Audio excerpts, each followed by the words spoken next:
West here, reporting from Houston, Texas for Climate Desk. Now, one of the biggest uncertainties in climate science right now is the role of clouds.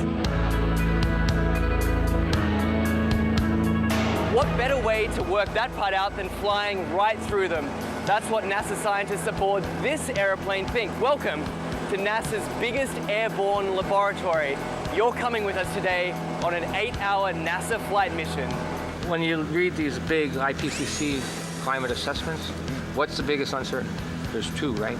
The role of aerosols and clouds. Clouds is probably bigger than aerosols. That is a piece of a puzzle that right now we are missing. You can't get the models right if you don't understand the chemistry and the process. Now we're being told we've got to get on. The doors are about to shut, so let's go aboard.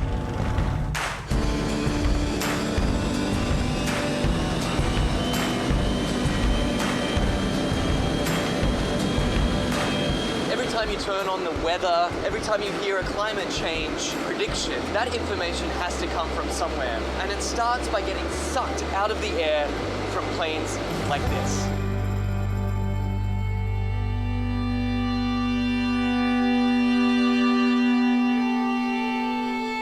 So this mission is to particularly try to understand the emissions from the surface, so mostly biogenic emissions, so from trees and other plants.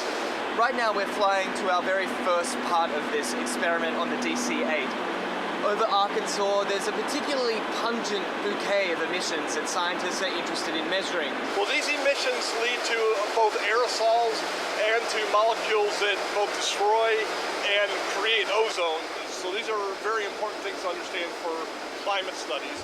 How it will manifest itself, it will be in more accurate and more reliable predictions. So what we're doing is taking a series of flyovers, each at a different level of the atmosphere, scooping up those emissions, testing them, and hopefully scientists are going to see exactly what's in this column of air all the way up. The data that we collect in one flight can keep busy 60 scientists and students for 3 years, 4 years. We're still studying data from data collected 20 years ago. In fact, this particular mission today is its most heavily equipped in its nearly 30 years of service. Each one of these consoles here is a specially equipped scientific instrument designed to collect all sorts of different data in real time. And this instrument here tracks the sun. We're looking at mist chambers. They're used to strip soluble gases. This black line is the CO2. It's about 390 ppm right now. We're putting these filters in the bags that we've got the aerosols that we trapped out of a certain amount of air. And so we're sampling up here about 150 liters a minute. That ultimately flows back into the operational models. It flows back into what goes on TV every day. Anyway, I got to get this sample going. You do it. It's a busy man at work. We can't let him rest. Well, get this. We've just spent 2 hours crisscrossing this one cloud formation. In, back out again, back in again. Then they grow, and we track them as long as we can, and then we let it go. Even one cloud can hold a host of answers to the mysteries of climate change. The patterns of, where the clouds are, what type of clouds we see, what kind of weather systems they're associated with it, that'll all be shifting in a shifting climate, in a world with climate change. Then the big spark is this, is when we actually get the meat on the grill. And then it will be some time to process it.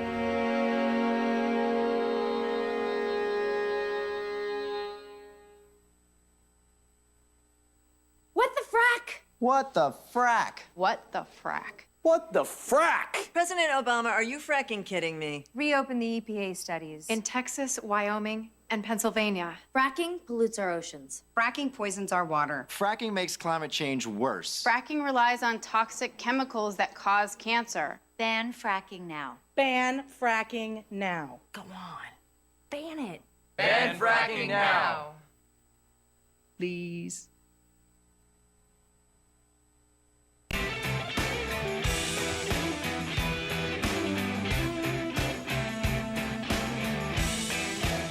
What do you say? Good to see you today. Thank you for joining us. The Bill Press Show, Thursday, July 30. So good to see you. And we kick off this Thursday show with a lot to talk about and want to hear from you. Of course, we're here with you on Free Speech TV and on Talker TV. Looking forward to getting your calls at 866-55-PRESS. And looking forward to your comments on Twitter at BP Show and on Facebook at facebook.com/Bill Press Show. The House of Representatives yesterday voting overwhelmingly to extend the Highway Trust Fund, for only 3 months. Then we're going to be back in the mix all over again. It's such a waste of time. And once they did that vote yesterday, of course, they took off for a 7-week vacation at the beach, which you and I will pay for. Meanwhile, yet another unarmed black man shot and killed by a white police officer, this time in Cincinnati. But this time Cincinnati, thanks to the body cam, the officer insisted he was at risk of his life was on the line. The body cam did not show that at all. That officer has been charged with murder. And it just shows the importance of having these body cams. Good for the city of Cincinnati to be all over this. Worldwide outrage continues against that Minnesota dentist, Walter James Parker, who killed the beloved lion Cecil. Now the big question is what's going to happen to dentist Parker. Zimbabwe wants to bring him back and put him on trial in that country, and I think we ought to send him there as fast as possible. A piece of that missing Malaysian jet airline has been found over a year. At least authorities are pretty sure it's a piece of the missing airline over a year after it disappeared. And Taliban leader Mullah Omar is now confirmed dead. He died 2 years ago, but our intelligence agencies never even knew about it. What does that say about their work? So you see what I mean? Lots to talk about. Give us a call at 866-55-PRESS. Good to have you with us on this Thursday. This is the Bill Press Show.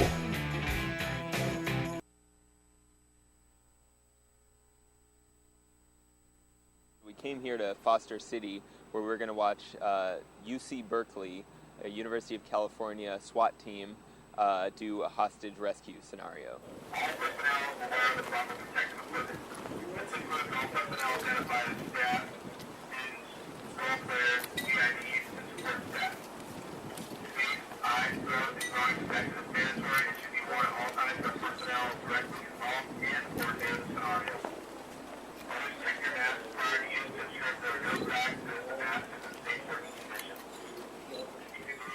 Should I put the water in there now? Yeah, go ahead.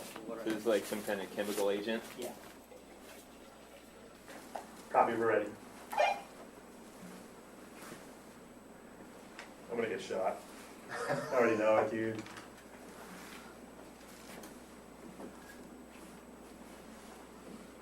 Fiend's yelling at me. Help me. Your hands. Help me. Your hands. Back away. Gentlemen, we have a chemical. We need to pull our person out. Get these guys out of here. Pull them out. Put your hands on your face. Put your hands on your face. Keep him covered.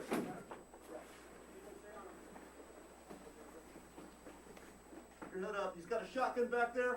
That's all right. Keep his hands up where we can. Hands on your face. Hands on your face. On your face.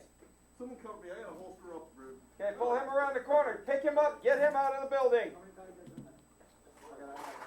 Quickly. We've got this. Let's get that guy out of there. You, come towards us. Keep your hands on your face. Turn around. Face away from us. Back towards us. Quickly. Back up towards me. Quickly. Pull him out of the room. We're exfilling, Billy? Yes, we are exfilling. It was actually around 92, 94. There was an attack on the chancellor at his residence, which is on campus. And we realized at the time that we didn't have any resources to deal with that kind of threat when it took place. So, and I think about 15 years before, they had some kind of semblance of a SWAT team. So they regenerated the idea of activating a SWAT team. And then since then, you guys have kind of branched out to doing what kind of stuff? Well, since then, we train for everything. We train for every eventuality, barricaded subjects. Like I said, most of what we do is high-risk warrants. Okay. And it's something like it could be like a mugging kind of thing, just like on the street. Depends. I mean, a mugging, but if it's armed, particularly. Right, an armed mugging. Yeah. Right. Okay. Exactly. Okay. And then obviously we're looking for training for anything else. Yeah.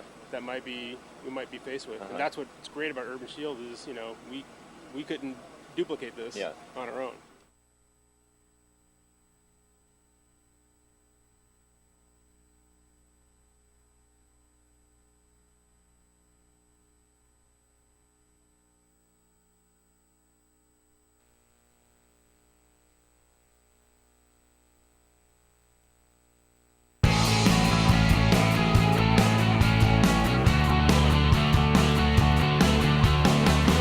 Broadcasting around the nation, on your radio, on your TV, and online.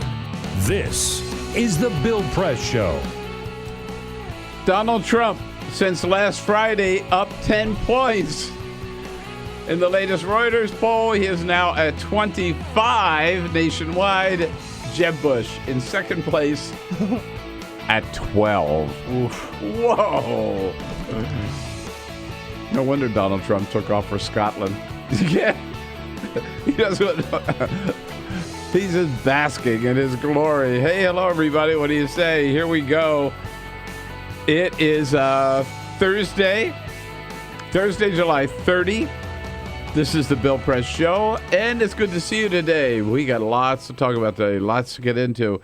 And let's get right to it here on the Bill Press Show with all of you on your local progressive talk radio station. With all of you on Free Speech TV, coast to coast, and with all of you worldwide on our video stream, youtube.com/talkertv. Yes, indeed. With so much going on here in our nation's capital, well, not so much here, but around the country and around the globe, lots to talk about. I mean, the House, man, it's hot and humid in Washington in the summer. They just want to get out of town. I don't blame them. And they did yesterday. I would if I could. Yeah, I would if I could have taxpayers pay for my 7 weeks at the beach. That's right. Yeah, I'd be joining them for sure. They're out of town. The Senate goes out later today, and they'll be back. They're out for the entire month of August and the first part of September. But we have another black man killed by an unarmed black man killed by a white police officer, this time in Cincinnati. We'll tell you all about that. The Mullah Omar, the head of the Taliban, discovered yesterday that he's been dead for 2 years, and our crack intelligence agencies didn't know anything about it. Now they can spy on our phones. They can tap our every phone call and every email, but one of the biggest enemies of the United States dead for 2 years and they don't even know about it? Yeah, my God, what does that say about their work? And, I mean, the news just goes on and on and on, and the owner and the coach of the Patriots says they're being unfair to Tom Brady. We got it all covered. That's why we have the team in this morning. Peter Ogburn and Elisa Murphy. Hello, guys. Hello, Bill. Hey, good morning. How about it? We're charging through the week here. Already made it up to Thursday. All right, now it's hard keeping the team together, in the summer. So Jamie Benson, he's off for a couple of days. That's right. Ray Rogers here, a new face to the Bill Press Show, is here to take your calls today. Not Roy Rogers. Ray Rogers. No relation either. No relation. 866-55-PRESS, you know the number. And give her hell. Yeah. Call in and give her hell. That's right. Call her. Remember, just treat her as badly as you treat Jamie. And Cyprian, yes, somewhere in Europe we haven't seen. Well, we did. No, we got a flash photo yesterday from London. He was in London yesterday. They allowed him in London for like 2 hours, I think, then they or kicked something. his ass Yeah, out. then they kicked him out. But Monty Chancellor is here as our chancellor. What am I saying? We're still in London, so. Our videographer for today. Yeah, indeed. Remember a little flap about Politico reported last week that just before a couple of big events, big speeches, President Obama had put out a phone call to Jon Stewart. Oh, yeah. Had somebody call him and say, would you mind coming down to Washington? The president would like to see you. Mm-hmm. And Jon Stewart said, what, you're serious, right? I said, yeah, the president would like to see you. Well, Jon Stewart got a little criticism for doing that. And he explained last night on the show, well, here's why. Let me tell you how this happened. The president asked me to come to Washington, and I did. Because if the president tells you and you don't, who the f*** knows what would happen? And by the way, to all future presidents, if you ask me to come to Washington, I will do that. Because I have no idea how to react to that other than, what time? That's fair. I think that's fair. That's fair. Yeah, right? You don't know what's going on, but if I got a call, I remember one time in California I got a call, and they said, the White House is on, this is the White House, the president is on the line. Do you think I was going to say, hold the phone? Yeah, I'm busy. I'm busy. Could he Not call? now. Could he call back in 15? You take the call, right? Okay. So in this case, yeah, I Jon see you Stewart go. said, yeah, You got to go. I think he's got it right. Susan Page will be joining us from USA Today a little bit later here on, as she does every Thursday.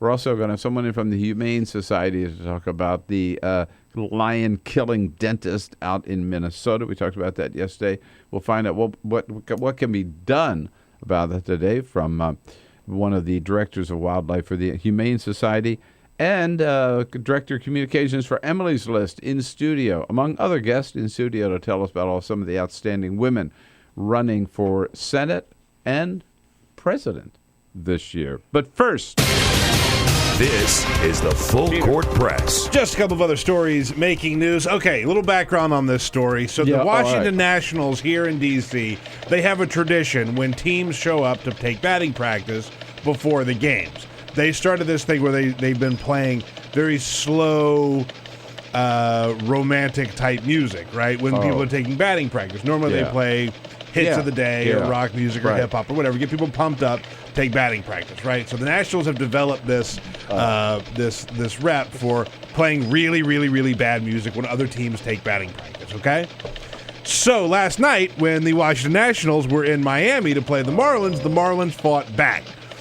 Not only did they not play any music at all, they just played fart sound effects. Oh, no. Are you serious? While the Nationals were taking batting practice. They just played fart sound effects over the stadium's loudspeakers so that as the Nationals were taking batting practice, all they heard were farts. Bryce Harper went and got Gio Gonzalez's large boombox that he had and brought it out to the batting cage so that they had something to listen to besides people passing gas. The fart noises, by the way, did not have any kind of impact on the Nationals' performance. No. They beat the Marlins last night 7-2. So maybe we should have fart noises. More fart noises. Right? Yeah. I'm on board with that. I am totally... I'm just trying to get my cocktail going. I see you mixing up that sounds cocktail. A lot better than what they heard last night. I'd rather listen to that. Yeah, thanks. You know, Sam Cass, the former White House chef and food policy advisor, he's no longer with the White House, but he has a new gig. New job. NBC News announced yesterday that he is going to work with them as their senior food analyst for the Today Show and NBC Nightly News. He's also going to write an online column for the Today Show on their website, their food section. So, congratulations to him. New gig. Mm-hmm. Did he ever get married? He married Alex Wagner. They did get married. Okay. Yeah, they were going married. to. Right, yeah. All right, here's a horror story. In Berlin, in Germany, a doctor pronounced a woman, a 92-year-old woman, dead. Her caretakers found her without a pulse. She wasn't breathing in her retirement home, so they take her to the morgue. They put her in the morgue. I don't like this story. Just you know where this is going? Yeah, they bury her and she comes out. Well, they didn't bury her, but they had her in the morgue. They just had her in the coffin. They had her in the morgue. That's kind of comfortable. They had her in the morgue overnight when someone said that they heard screams coming from the refrigeration unit. And the woman was alive. The woman was alive. She was not dead. The doctor is being charged with negligent bodily harm for declaring her dead. Has this Ben Carson's mother? Jake Tapper on the horn. She lived. She just, they're not sure what exactly happened, but she woke up in the morgue in the refrigeration room. I would hate to be that doctor. Can you? Well, he's being charged. By the way, they're saying, like I said, it's negligent bodily harm. I hate to be that doctor. I hate to be that woman. I hate to be that woman. Can you imagine? Well, back from the dead. Oh God. Oof. Wow. No thanks. All right, we do just have to tell you this one bit of news before we get into the biggest story of the day, which is that they have found a piece of the missing airplane. We have to say that because... Alert. Breaking news. Breaking news, wall-to-wall coverage. Right. CNN will be for the next month, probably 24/7 on this one piece of debris they have found. It's been over a year since Malaysian Airlines flight, whatever it was, disappeared. The piece of debris was found on the island of La Réunion, which is 2,300 miles from where they'd been searching. But this piece of debris, a piece of the wing, washed up, and authorities say from what they've seen in the video, they're pretty sure it is a piece of a 777 and the missing Malaysian plane. Tune into CNN anytime today, and you'll get the latest. They are already wall-to-wall on it. But the more troubling story, and certainly the biggest story of the day, is yet again, we have a case of an unarmed black man shot and killed by a white police officer without justification. It is a clear case of murder. And once again, we are happy to say the white police officer has been charged with murder. This is just like in Charleston, North Charleston, South Carolina. And it's because of the body cam. Again, the police officer said his life was threatened. He was being dragged by the man's vehicle. The body cam doesn't show that at all. And the Cincinnati, he was a University of Cincinnati police officer. The district attorney there in Cincinnati, in Hamilton County, was brutal in his comments about this police officer yesterday after watching the video. This happened 11 days ago, by the way, on July 19. The Hamilton County prosecutor said about this police officer, quote, "He purposely killed him. He should never have been a police officer." Can't show you the video, obviously. You can see it anywhere on television today. I've seen it several times already this morning. But here, when you see the video, first of all, this guy was pulled over. He's 43 years old. Samuel Dubose was his name. Ray Tenzing was the name of the police officer, who was 25. He pulls over Mr. Dubose, followed him for about half a mile, pulled him over because he did not have this is like the Sandra Bland thing, right? Who was pulled over because she just changed lanes to get out of the way of this police officer. He pulled this guy over after following for a half a mile. By the way, not speeding, right? No reckless driving. He pulled him over because he did not have a front license plate on his car. He had a back license plate, no front license plate on his car. As the prosecutor said... If there was ever a BS reason to pull somebody over. Yeah, the prosecutor called it chicken crap. Chicken crap stuff. Yeah. Okay? Exactly. The police officer goes up to the car. The guy seems to be unable to find his license or to produce a license. The cop sees a bottle on the floor of the car. What's that bottle about? Something. And then the driver, who is, by the way, there's no violence here. There's no scuffle. There's no altercation. There's no high voices. He pulled over. It's not like he ran. Yeah. He's not. There's no. They're not shouting at each other. There's nothing. At one point, he leans over, and the cop reaches in the car with one hand, and on the other hand, he takes his gun out and shoots him in the head. Pure, just cold-blooded murder.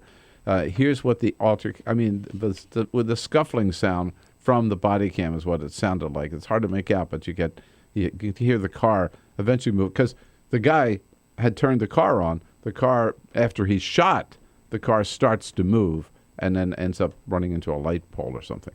What do you say, down here? Okay. Well, until I can figure out if you have a license or not, go ahead and take your seatbelt off for me. Go ahead and take your seatbelt off. Stop! There it is. Yeah. Go and take your seatbelt off so you can hear the car pulling away because the guy has been shot. Mr. DuBose's mother said, at least, thank God, in this case, the guy's been, he's not going to get away with it. I want everybody to just lift up their heads in prayer and thank God, because this one did not go unsolved. And she said her son was righteous, the other guy not. If my son is righteous and he get killed, somebody had to be wicked here. You know, so it's so hard to deal with this because, I mean, again, just pulling over for a nonsense kind of reason, right? And then ending up like this. And there's the one police officer and the second who claimed, by the way, he claimed that he had been was being dragged by the guy's car. That's why he shot, because he feared for his life. And there was a second police officer comes on the scene who was ready, who had, in fact, confirmed and corroborated the other officer's BS until they looked at the body cam. Whoops. And once they did, they saw this was cold-blooded murder. They've charged the police officer with it. So, you know, what do we conclude from this? Let's talk about it. 866-55-PRESS. What's your reaction? Again, yet again, and even though the guy had a body camera, he still shot and killed the guy for no reason whatsoever. That's one way of looking at it. On the other way of looking at it is, because he had a body camera, he's not going to get away with it this time. Right. And so maybe, and this is on top of North Charleston, maybe police departments are starting to really take this seriously. Unfortunately, maybe the police officers are not yet. Right. This idea, part of this all comes down to something that we've talked about with every one of these cases, is the police just need better training. If you think, as a police officer, that the solution to a routine traffic stop is to pull out your gun, even if he just fled the scene, even if he slammed on the gas and took off, you think the right thing to do is to pull out your gun and shoot a guy in the head? This guy, if he had done that, this guy would have shot at a fleeing car, which police officers are not supposed to do. I bet he would have done it. Right. Yeah. No. I mean, guaranteed. So what does this tell us? Yeah, we're glad the police officer is charged with murder. He's not going to get away with it at the same time. It keeps happening. What is it going to take? Look, there are some people who should just not be in uniform. There's some people who should just never have a gun. 866-55-PRESS. Here we go again. Let's talk about it. This is the Bill Press Show.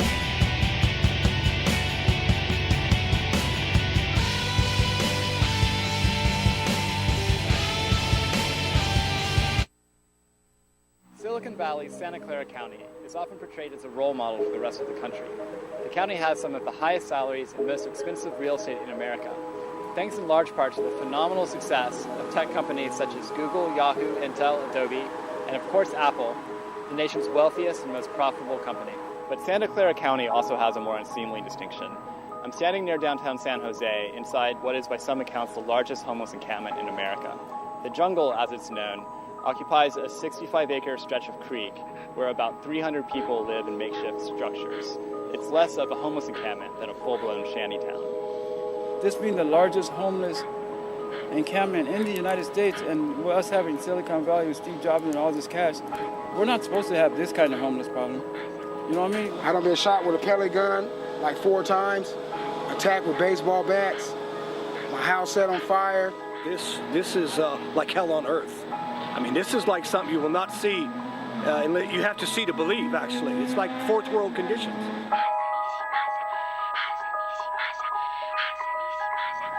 Hi, have you ever heard of a place called the Jungle?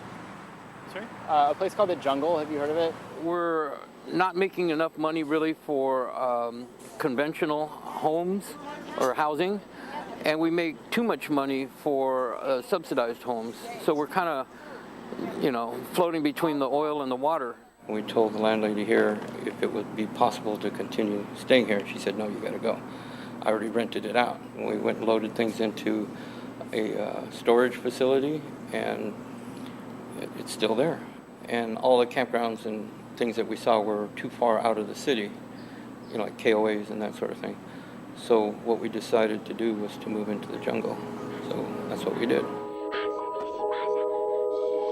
A few days ago, a woman named Lydia Hernandez was robbed inside of her tent. When she refused to hand over the money, the robbers slit her throat. When she still fought back, they bashed her head with an axe. She died a few hours later. Residents say that the police never come into the jungle, so they have to fend for themselves. There's no law down there except our own, right? There's no law. So we can smoke dope all day in the open. The dope dealers ain't scared because, they're secure. We go to the Fairmont Hotel and have a brunch or do a philanthropy. That's not going to cut it. We need billions of dollars to go into the inner cities and go into the jungle. Silicon Valley, the Bay Area is known for its innovation, its progressive thinking. It's one of the most progressive pockets in the United States, if not the world, and certainly one of the wealthiest. If we can't do it here, it won't happen anywhere. It's got to happen here.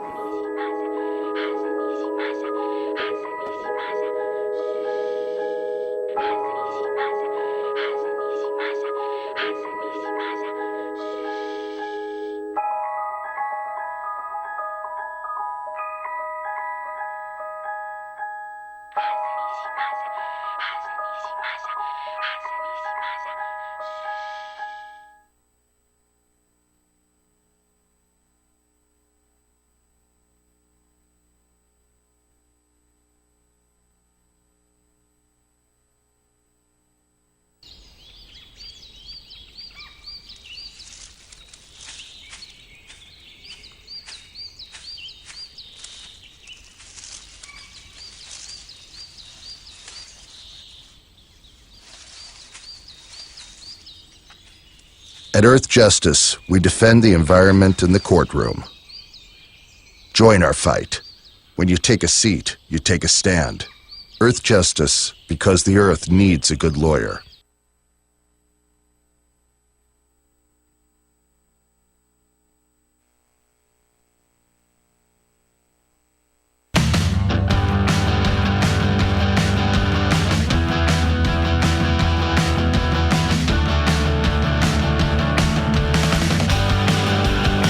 This is the Bill Press Show. 27 minutes after the hour, yes indeed, the video from Cincinnati.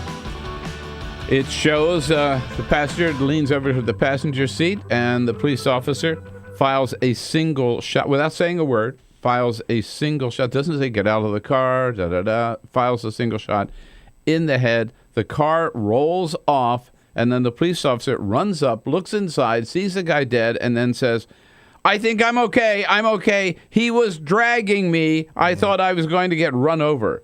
He says this as if, he knows he's got a camera, right? And he's got to give some excuse.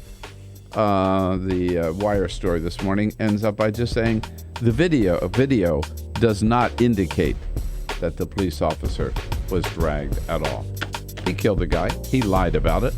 And then the other cop was going to back him up. Come on, people. I see your calls. We're going to take a quick break. We'll get back to your calls about this. What does it mean? Are things getting any better? It doesn't look like it to me. 866-55-PRESS. This is the Bill Press Show.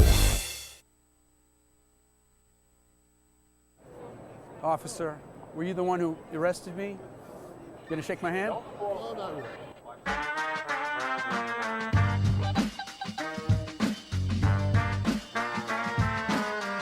So I got invited to host a vigil called Carry the Names.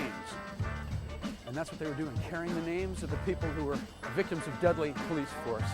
Michael Brown, Eric Garner, Akai Gurley. I got a motion from Dragonfly from Stop Shopping Choir, and I started preaching. I preached up a storm as best I could, but about a minute and a half into my sermon,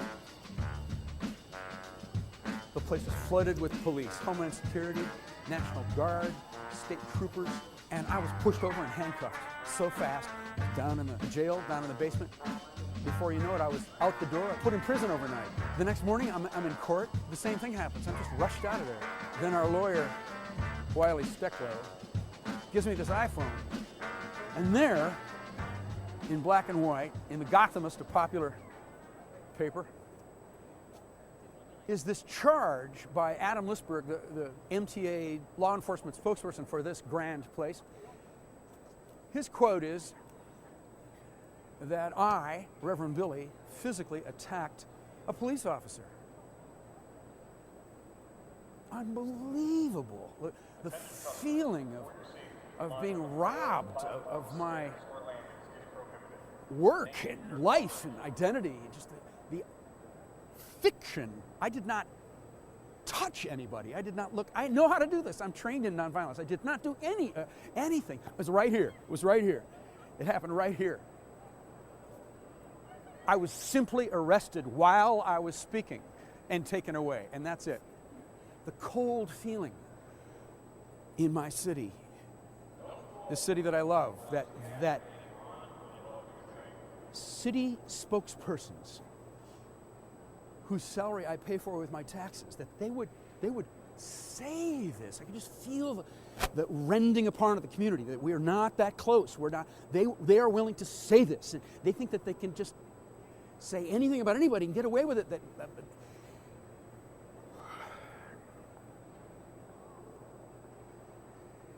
So we have something in the Church of Stop Shopping called radical forgiveness. Amen? Cops and bankers love their children. I forgive the police. We gotta love them too. Cops and bankers love their mothers. But I'll stay radical. Mothers love their brothers. We gotta love them too. But we'll wake up every morning forgiving each other, reaching out, touching, telling stories, having humor, being in a community together, sharing our children, sharing the streets, sharing the climate, being in the city together.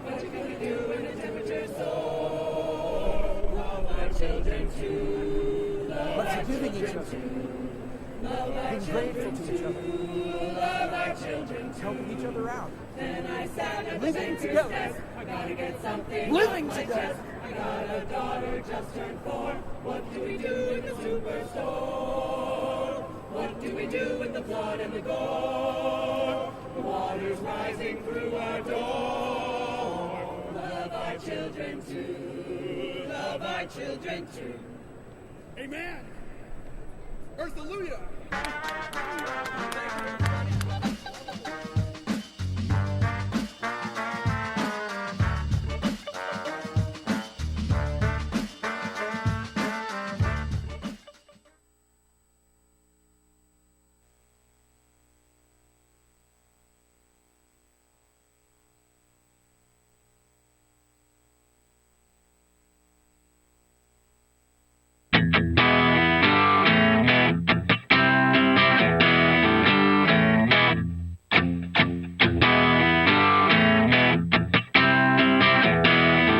Connect with The Bill Press Show on Twitter. Follow us at BP Show and tweet using the hashtag WatchingBP. This is The Bill Press Show. All right, make it 33 minutes after the hour on Thursday, July 30. The Bill Press Show here on your local progressive talk radio station, here on Free Speech TV, and coming to you live from Washington, D.C., our nation's capital. Brought to you today by the American Federation of Teachers, the men and women of the AFT, Teachers of America, making a difference in the classrooms every day, you bet, doing the Lord's work. We salute them, teachers, and thank you for your support of the program, and invite the rest of you to check out their good work at their website, aft.org, talking about the latest from Cincinnati, where a University of Cincinnati police officer, Ray Tenzing, was indicted yesterday on a murder charge for fatally shooting motorist Samuel DeBose 10 days ago, without reason, stopping him because he was missing the front license plate on his car. This guy who lived in the neighborhood, he lived right around the corner, right? Did not threaten the cop, did not challenge him, did not get out of the car, no violence, no altercation, no nothing. The cop just pulled out his gun, shot him in the head, and then claimed that he did so because he was being dragged by the guy's car. The body cam shows that was not the case. Yeah. And again, this is another situation where, racial profiling is a word that gets thrown around a lot, but it's absolutely warranted in this case. This guy's driving around, not speeding, not swerving, not any kind of distracted driving. It's apparently it's not the law in all states, but it's the law in this state that you have to have a license plate on the front of your car and the back of your car. Yeah. Right? So he didn't have one on the front of his car. That's why he got pulled over. But That's again, the terrible crime that set all this into motion. He was not speeding. There was no reckless driving. He was on the right side of the road. He was wearing his seatbelt. I mean, all of this, right? Black man driving without a license plate on the front of his car. The equation is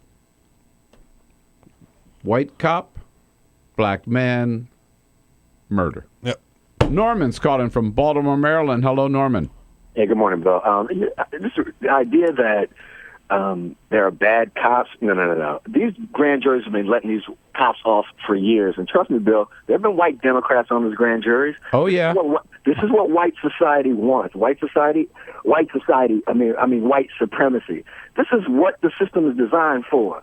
You can control, contain, occupy black people, and shoot them at will. This is nothing. I'm 44 years old. I was a former Baltimore City school teacher. I see this stuff every day.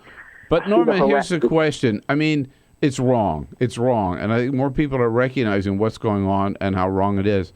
But is it the fact that this officer has been charged with murder on top of the officer down in North Charleston? Does that show that maybe we're starting to recognize this and turn the corner? What that shows is that video cameras are exposing what white society has known for decades. This isn't new. This white people just found out. The white people are just willing to discuss it now. Norman, just calm down here. But the fact is, people are taking the body cameras seriously, right? I'm not defending everything that's been going on. I want it to change. I want to get these killers out of the police departments, and I want police departments to react the way Cincinnati did, the way North Charleston is. I guess the question is there any hope for change? Yeah, it's been going on for a long time, but what can we do to to start doing things the right way? And I think the body cameras are a good step in that direction. A good step. Peter, you point out too, the training is absolutely essential, right? Yeah. I mean, when are we going to just not accept that police officers pulling their guns out for every little thing is okay? Like, someone's got to say, no, you can't do that. And again, it gets right to the heart of good policing. Your job as a good cop is to de-escalate a situation. Right. Right? Not to badger and bully someone into where they snap and do something that they, are going to get them killed. By the way, out in Ferguson, and Norman mentioned the grand juries. That's been part of the problem, too. People in these grand juries, too ready to believe anything a police officer says.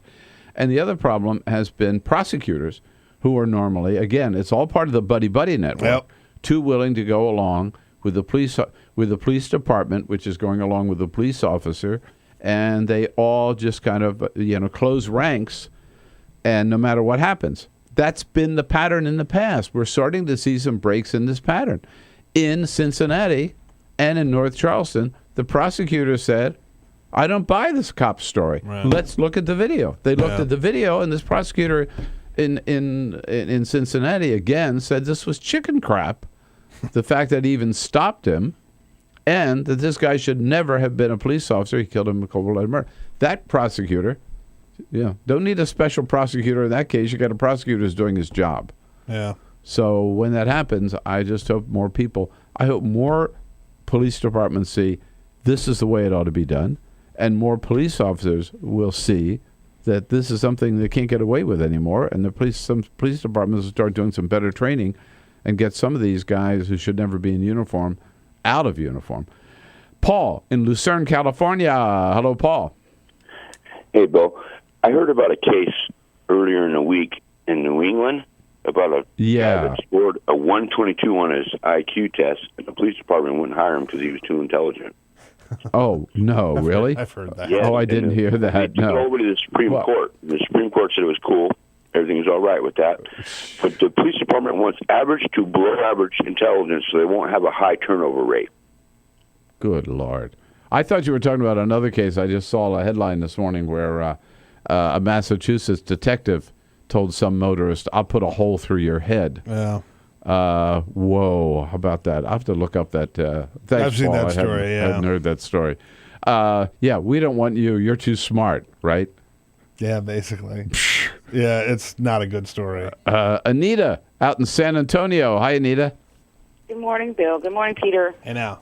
Yeah, I don't think this is about training. I don't think we should have to train police officers not to blow somebody's head off during just a routine traffic stop. violation. One would hope. I think there has to be just more accountability, and these cameras will help, and also accountability for the police officers that back up these stories, that lie for their fellow officers.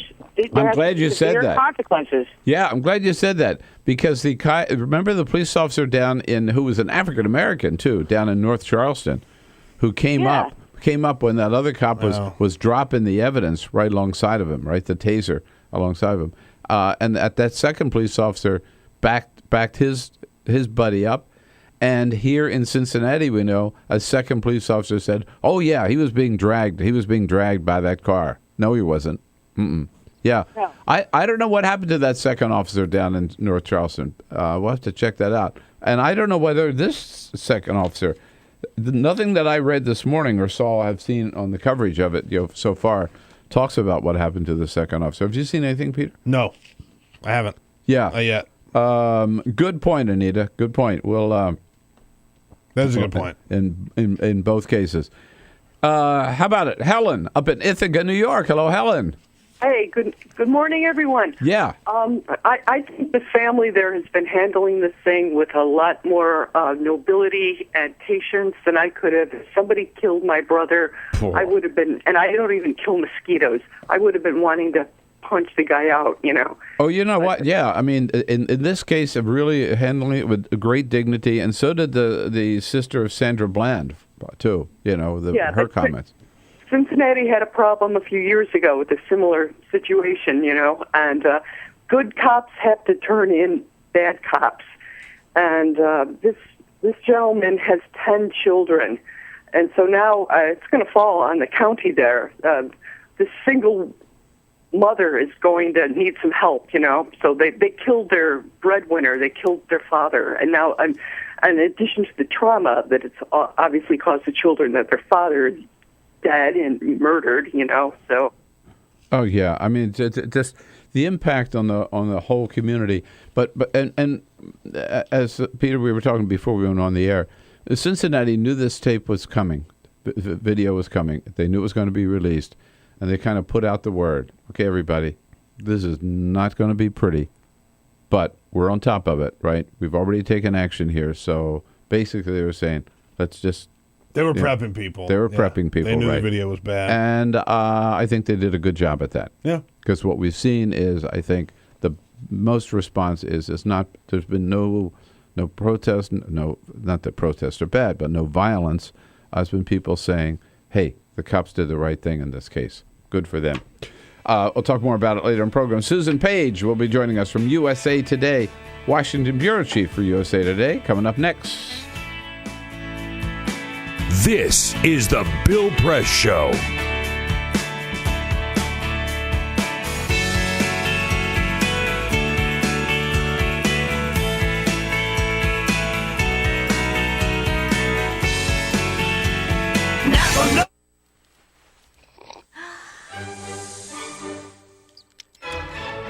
When I started learning about nutrition, about which, by the way, much less is known than you might think, I learned that what mattered most about one's health was not necessarily the nutrients, good or bad, that you were consuming or staying away from, or even the calorie counts, but what predicted a healthy diet more than anything else is the fact that it was being cooked by a human being and not a corporation.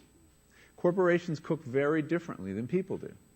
They use vast amounts of salt, fat, and sugar, much more than you would ever use in your own cooking. And the reason they do that is those are 3 incredibly attractive and incredibly cheap ingredients. And when they're layered properly, as in a chip or pastries and forms of junk food, they're incredibly addictive.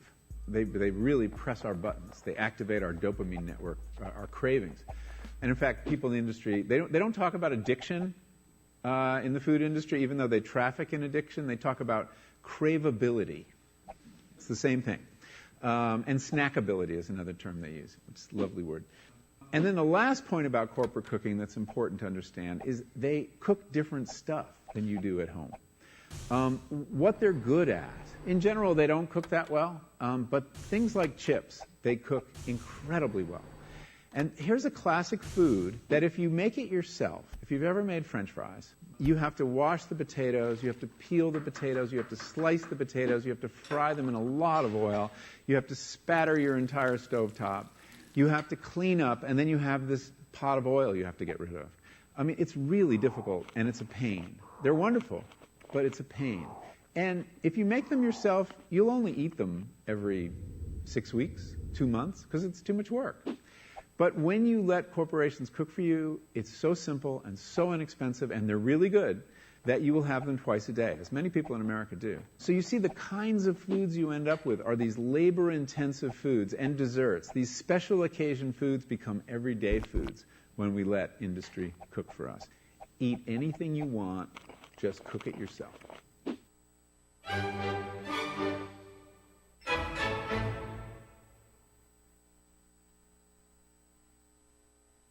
So, I'm kind of new here, but I've noticed a trend. My human does this funny thing where she goes around and gets all my toys, and then she hides them in that basket by the door. You know, but it's always the same basket, and it's always in the same place. And then she acts so surprised when I find them, but, you know, she's putting them in the same basket. Again. It's like, hello? That's where you put it last time. You were the worst at hide and go seek.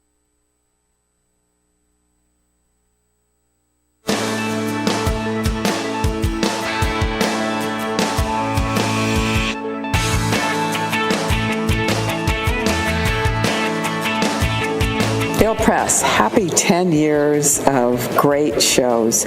I must say, I enjoy coming on the show. I enjoy listening to you, but most of all, I love your hair. I don't ever get tired of that. Congresswoman Jackie Spear, there it is. Man, I never had any compliments about my hair until it turned gray. So, you know what I mean? So, you know, don't be afraid of getting older. I'll tell you, Washington is almost ghost town. The House is out. The Senate goes out today, but there are hard workers like Susan Page. They're always on the job. Susan Page and Bill Press. We're here, you know, whatever the season is. Susan Page, Washington Bureau Chief for USA Today. Also host of Capital Download on WUSA at WUSA Channel 9 at 8:30 on Sunday mornings. Hello, Susan, how are you? Just for the record, I would rather be at the beach. Yes. Wouldn't we all? So would I. I know this is such an exciting day for you because Jim Gilmore has filed his papers. Here we go. Now we go. Number 17, Susan. 17. And you know, I think you have to include him. He's on the list because he was governor and governor of a big swing state. So, you try to have some kind of dividing line. I think he is the last one in, but I think he does get over the line to be on the list of contenders. On the list, but not on stage for the first debate. So that's a week from Thursday. A week from last night. Less than a week, right? So are you going out to Cleveland for the big debate? I am going to an island in Maine for a family wedding.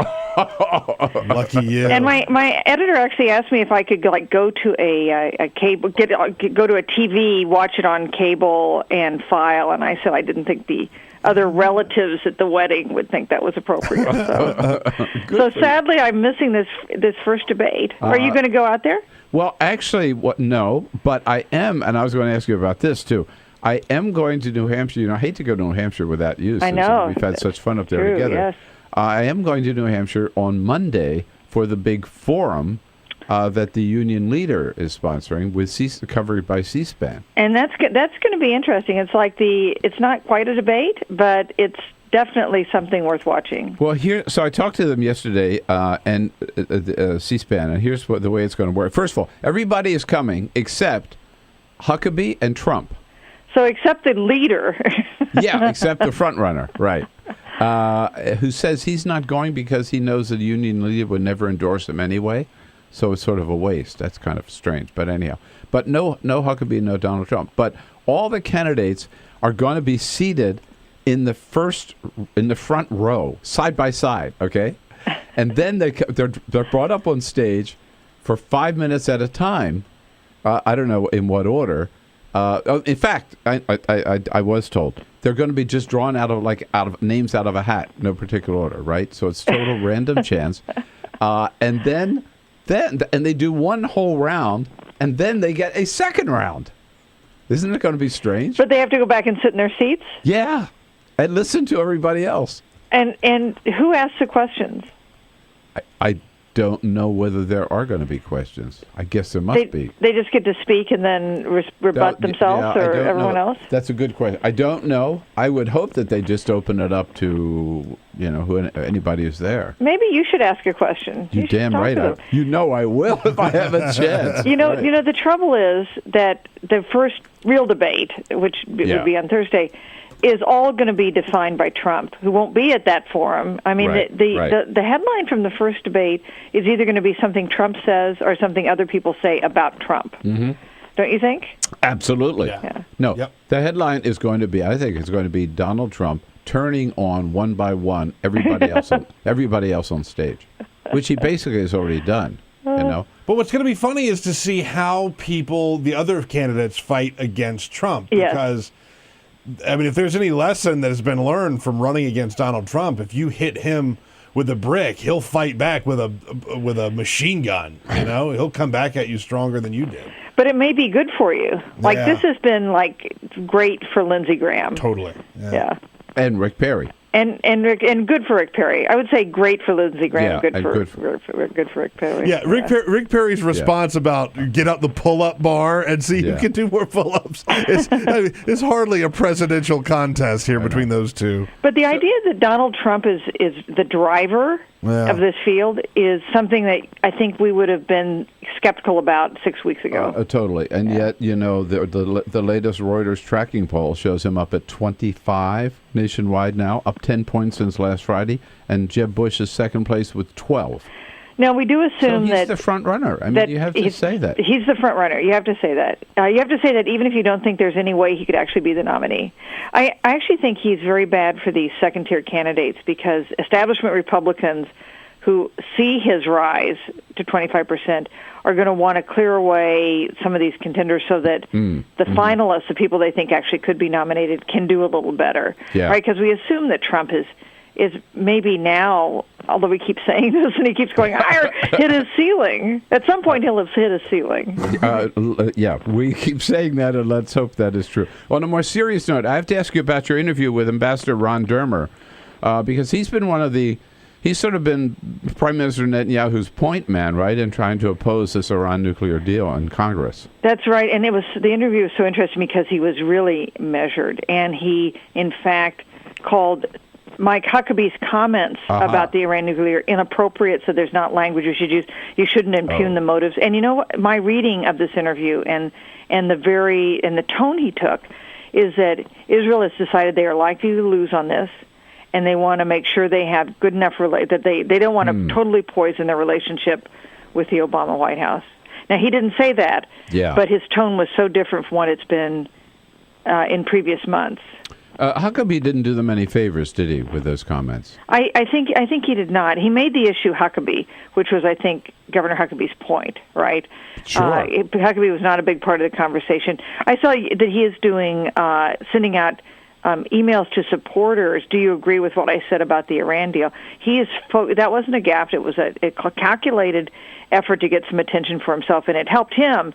But I don't think comparing the Iran nuclear deal, likening it to the effects of the Holocaust, is something that will win over people in Congress. No, and might have even swayed some people to say, "Oh, this is just getting ridiculous," right? Yeah, right, indeed.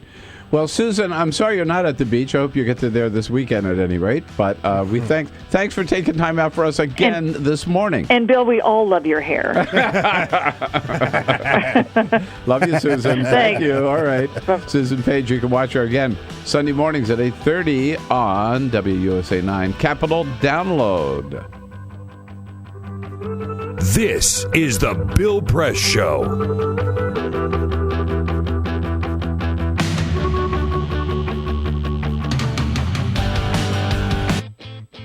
What gets you into college? Good SAT scores? High GPA? Lots of extracurriculars? Sure, but what you really need is money. If you don't have the cash, you'll need a loan. And we mean huge student loans because the cost of college has risen 1,000% in the last 30 years. This means big money for the banks that collect fees and interest. Now, millions of young people are starting their adult lives with an average of $29,000 of loans on their backs. Altogether, we're talking $1.2 trillion in student debt. And more people are finding it impossible to pay them back. Welcome to the student debt crisis. The increasing demand for higher education and cuts to state funding gave colleges a huge incentive to keep inflating prices. I graduated about a year ago, currently in $35,000 of debt. I am in debt about like $25,000. I owe $23,000. I owe over $50,000 in student loans. 38.8 million Americans owe money on a student loan. And the biggest names in banking are making huge profits off the booming student loan industry. Sallie Mae, the largest provider of private student loans, made $949 million last year. They only give you about 6 months to look for a job. You have to start paying back the loan. It's very pressuring, especially nowadays. It's very hard to find a job. Over half of the students graduating in 2012 could not find a decent paying job. They either had low-wage jobs or unpaid internships or were unemployed altogether. So you can't make the payments. You start incurring late fees, which makes the loan even harder to pay off. And it stays with you for years, even decades. Right now, a third of the people who started repaying their loans are delinquent or in default. That's 13.7 million people, more than the populations of Chicago, New York, and San Francisco combined. Worse, it's not just the borrowers who are in trouble. Many loans require co-signers. So if the student is unable to pay, that co-signer, a father, a mother, or a grandparent, is now on the hook. Even a grandparent's Social Security benefits can be garnished to pay the loan. We should have an answer to this. If you get really behind in your car payment or your credit cards, you can file for bankruptcy. But Congress has made it nearly impossible to discharge student loans through bankruptcy. Big institutions make big profits while students try to make ends meet under crushing debt. Is this how we want our education system to work? The whole point of going to college is to get the career you want, but lately I've been discouraged because no one can afford school. You get a job just to pay off your student loans. We need higher education, not higher debt. Sign up to end the student debt crisis at higherednotdebt.org.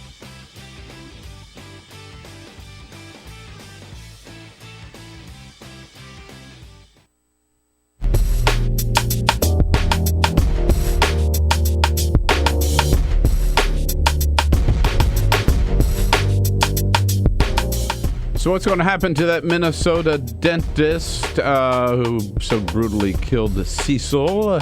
And is there any way we can save God's great creatures on this planet? We'll get into that right at the top of the next hour here. This Bill Press Show. is the Bill Press Show.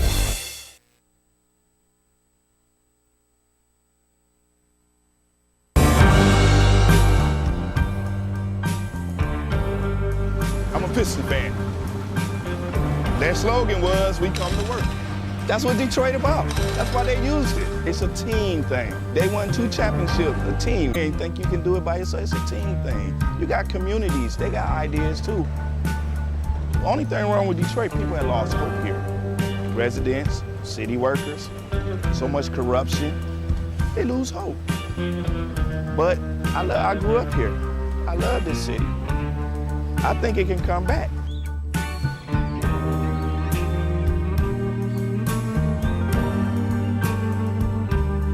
Been working for the city 24 and a half years. Within the last 10 years, we've took 4 pay cuts, and then an additional 10% wage cut. I've lost a home.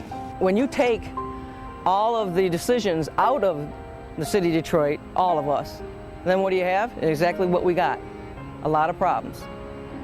Every time the city seems to fall into a problem, it's always on the backs of us workers. You wake up out of a dead sleep and you jump behind the wheel and take off driving and try to get everybody there safe, not knowing really what you're pulling up to. I'm not eligible for Social Security, so the pension is my sole salary at this point. We've been in business here 39 years. We've seen a lot of changes in Detroit. The area was a lot of industry, a lot of city workers. It's getting very tough for the city workers. It's getting tough for us as a business people. Response times are increasing because of the closing of companies, which takes your insurance rate through the roof. So all the things that affect us affect the citizens. I worked for the city in different capacities for 29 years. I feel like an old jacket. They use me up and they throw me away. In my condition, nobody's gonna hire me. I'm 68 years old. Half the times, I can't get my blood pressure medicine. It's either feeding myself, blood pressure, or paying bills. $754. By the time they take all the deductions for I have my car insurance, my house insurance, and my health insurance taken out. So the time they take all that, I'll get about $300 after they take all that out. I don't understand it. I can't see how the governor is allowing this to happen and what they're doing and they want to blame it all on the seniors. Not only the seniors, but the city workers. And we worked hard. I know I worked hard. I've been in Detroit since 1946. I was 14 years old when I came in. I don't live large at all. I wish I could. I don't know when the last time I've been shopping. I only get $1,100, and I'm 81 years old, and I need every penny that I can get and that I do get. And I'm very, very upset about the idea of them taking away my pensions that I worked 30 years for. I think it's terrible that they talk about Detroit like they do, because Detroit has been very good to me. I have a lot of city workers coming in with their uniforms on, Detroit Water Department, Police Department, Fire Department. I get a lot of people, the Border Patrol come in. So if I lose that customer base, I'm going to be in a position where I might have to close down. If they take away their pensions, if they start cutting jobs, it's going to cut into a large percentage of not only our business, but other businesses that are in the city of Detroit. We're here. We've been here for 26 years. We're still trying to do business in the city. Detroiters are survivors. They tough. They adapt. But only can do so much when your politicians ahead of you and we're not on the same team. We're not going to let Detroit be erased, bulldozed, or wherever. We're going to fight to the bitter end. Detroit going to survive.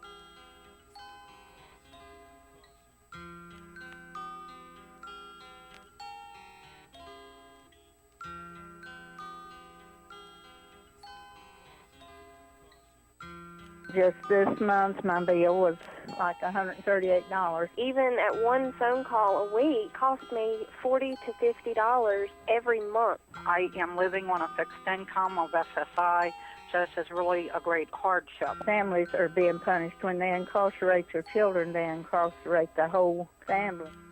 In 2011, the Media Action Grassroots Network, Working Narratives, and Prison Legal News founded the Campaign for Prison Phone Justice, an effort to call on the FCC to address the cost of interstate phone calls. The campaign mobilized prisoners to send hundreds of letters. Advocates and families filled out postcards, met with elected officials, and signed petitions. Partnerships were formed across the political spectrum and with groups in the criminal justice, civil rights, and public interest community. The film distribution company Participant Media and director Ava DuVernay joined the fight through a social action campaign tied to the release of the feature film Middle of Nowhere. In an effort to push the FCC to act, the campaign hosted a historic rally outside of the Federal Communications Commission where for the first time, families of prisoners, elected officials, civil rights and faith leaders came together to call for an end to predatory phone rates. We're all held captive when predatory phone companies gouge our families. My son has been incarcerated now for over 10 years, and my husband estimates that in the time we spent over $25,000 on prison phone calls. My hero's not yours, you probably arrested them. Your schools probably neglected them. They spawn thoughts, you probably infected them. Feed us what you feed us, you can lay us next to them. FBI call it major crimes. Babies making babies cry.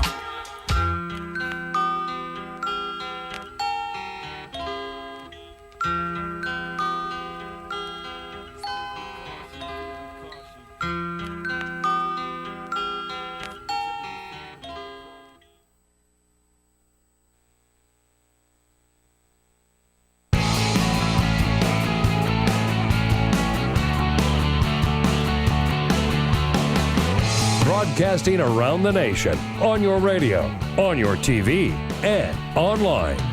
This is The Bill Press Show. Well, you were wondering who was going to win Florida, Marco Rubio or Jeb Bush? Front runner in Florida is Donald Trump. He beats them both. Hey, hello, everybody. What do you say? Here we go. It is so much fun.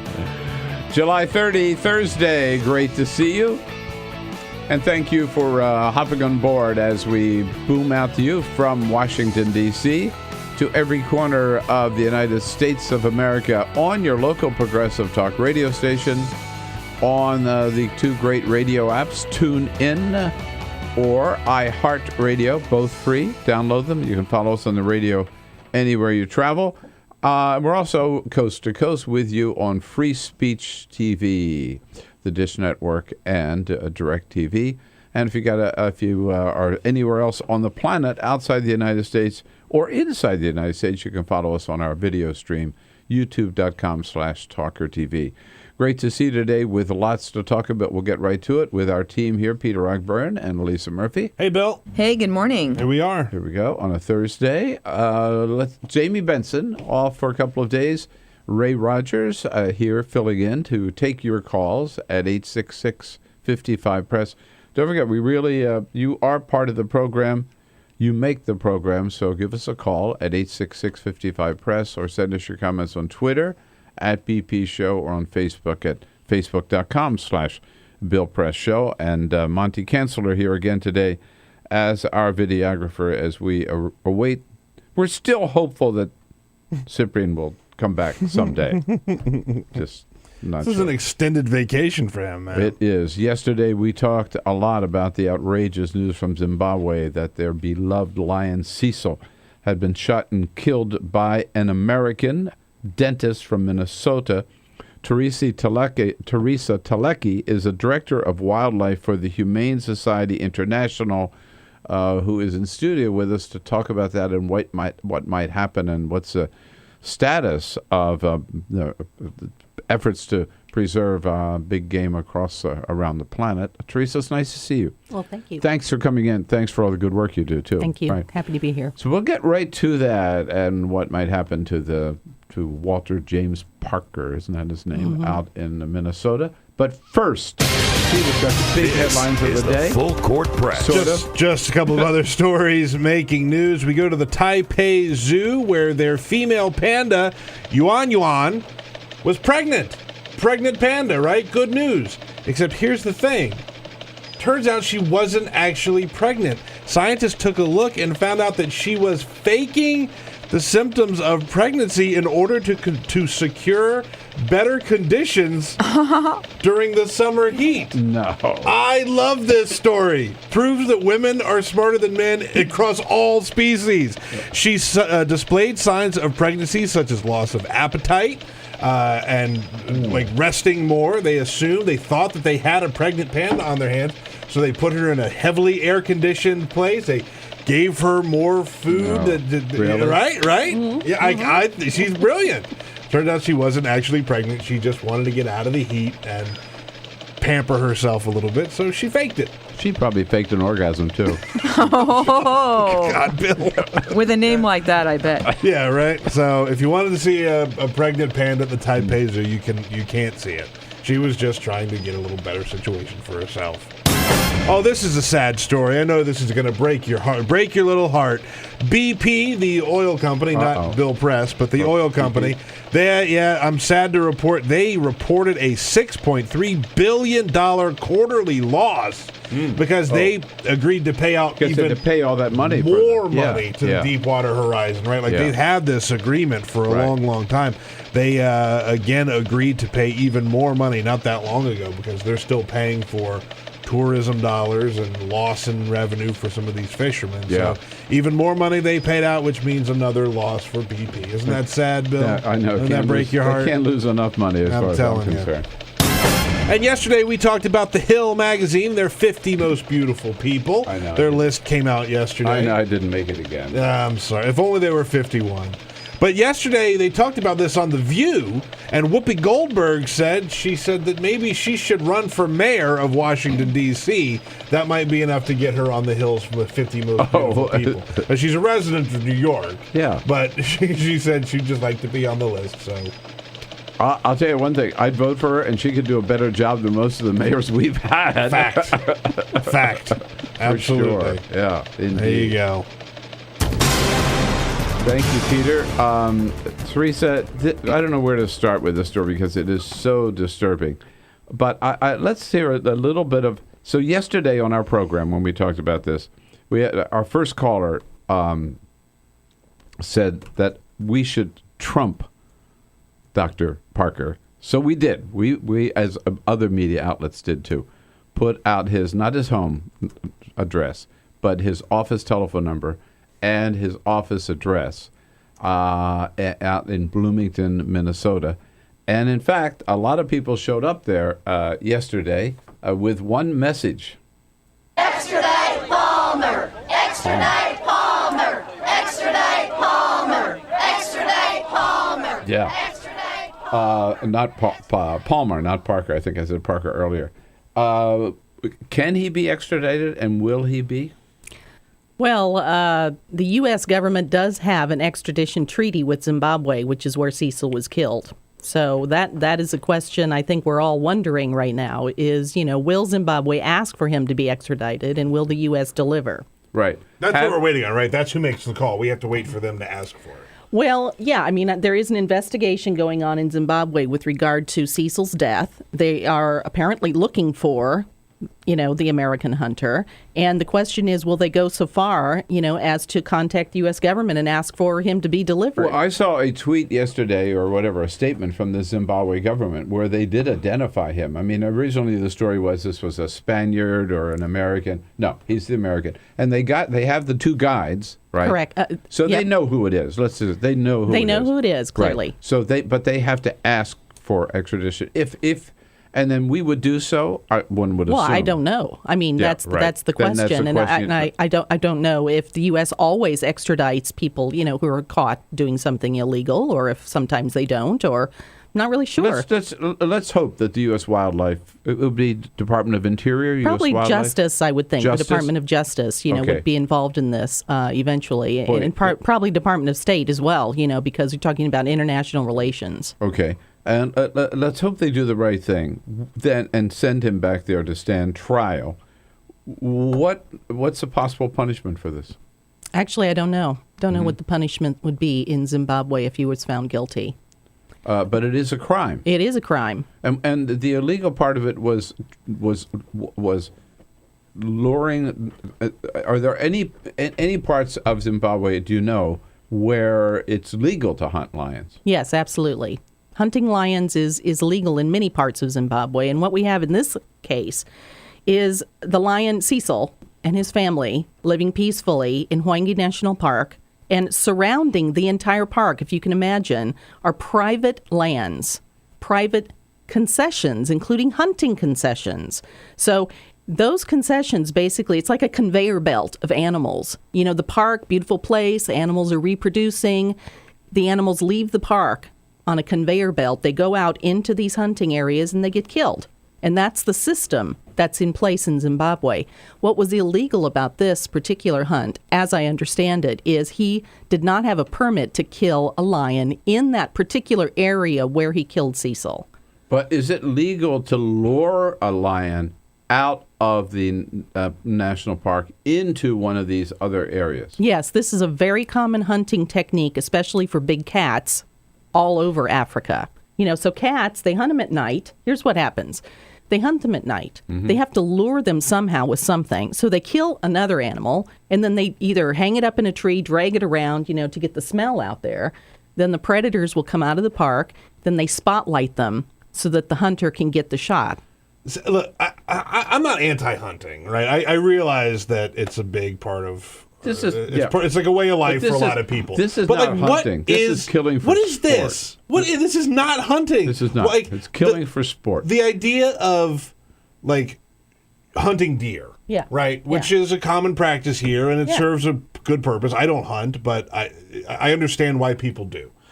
But there's a certain reward in going through that and humanely killing a deer, hunting a deer, and there's the sport to it, along with the many other benefits of doing it. But what's the benefit of doing that? Mm-hmm. It's not fun. It's not rewarding. There's no challenge to it. It's baiting an animal that's been raised in a national park and shining a spotlight on it and shooting it. What's the point? I don't get the thrill of that at all. Yeah, and we shouldn't confuse hunters who hunt deer in the United States here with trophy hunters. And actually, I grew up in a family of hunters, and my father has explained to me that he finds this kind of thing appalling. Yeah. You know, these people are not going hunting to eat. They are not, that is not the purpose of this. The purpose of this is people who are trophy hunters belong to a club of other trophy hunters. They compete amongst themselves to kill all the cats in the world, all the big cats in the world, including lions and whatever else they can kill, or to kill certain kinds of animals. They compete to get the biggest ones and the most. And that's what they enjoy doing. It's wrong. Follow the money. Somebody must be making a lot of money out of this, right? I mean, are countries making money out of this? Is a source of revenue is that why they allow it? Well, that's what they say. That is what they say, that a lot of money does go to governments, all the way down from the top, from the national government to the local government. Some of the money goes there, but there are probably 50 people making money off of any particular trophy hunt, all the way from the sellers of the hunt here in the United States to the professional hunters. They got to put these guys up, in very nice, safari tents when they go out. They got to have all the best food, and they've got to have the best vehicles, and there's money leaking out everywhere.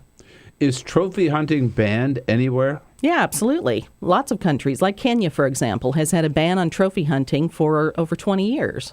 But Zimbabwe does not. No, Zimbabwe is in the opposite camp. They, in fact, have a huge trophy hunting industry. I didn't, and so the government knows that these hunting reserves or whatever surround the national park.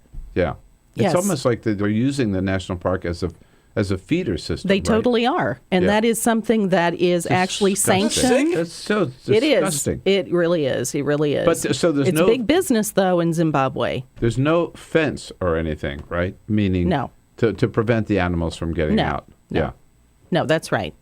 And these hunting concessions are purposefully set up there, to do exactly what we're talking about, lure animals out of the park. Of course, the animals don't know that they're crossing over into the danger zone. Okay. Now, which does, it seems to me, totally undermine what the dentist said, that he had no idea, right, that this was a beloved lion, or no idea and these guides who lived there in Zimbabwe, they knew exactly what they were doing, didn't they? Yes, I think they did.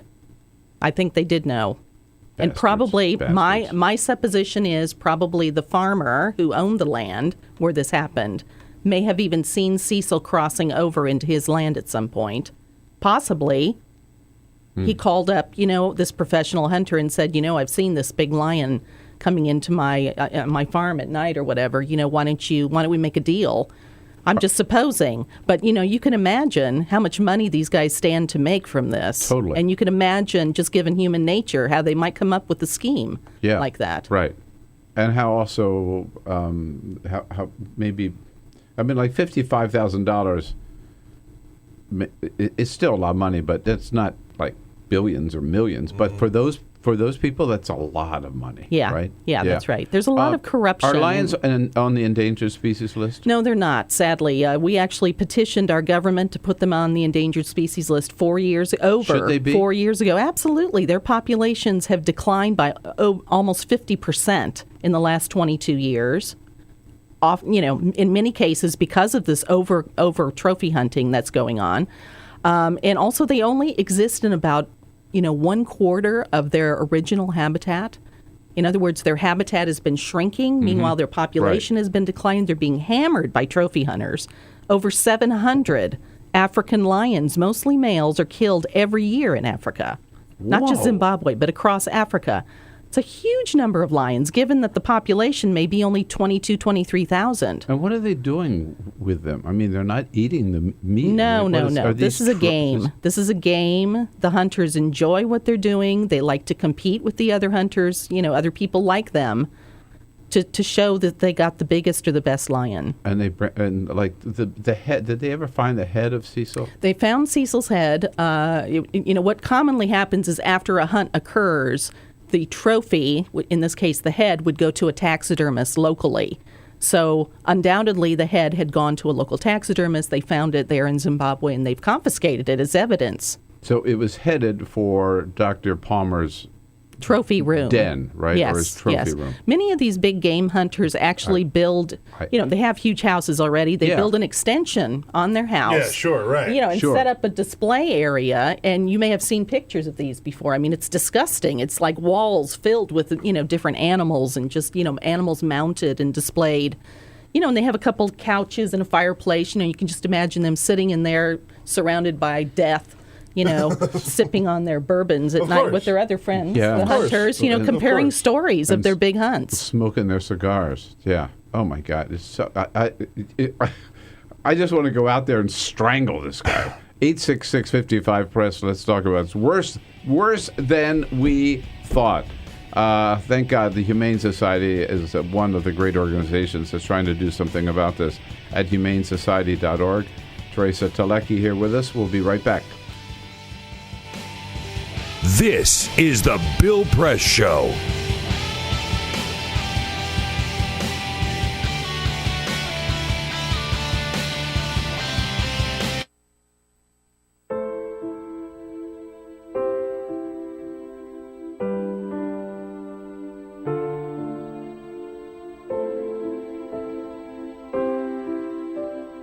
I have run these canyons for 6 million years.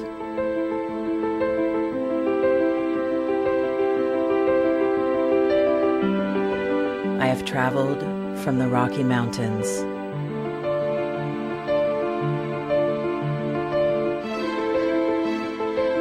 to the deserts, through scorching heat and freezing cold, from the land of the dinosaurs to fields of food.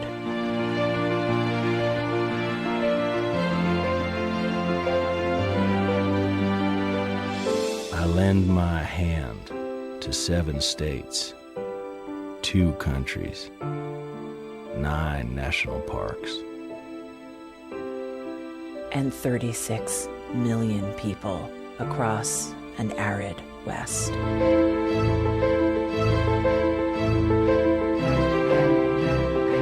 I am not the strongest or the largest, but I am the hardest working.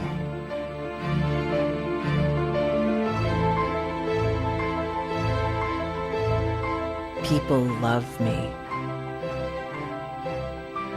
My playfulness,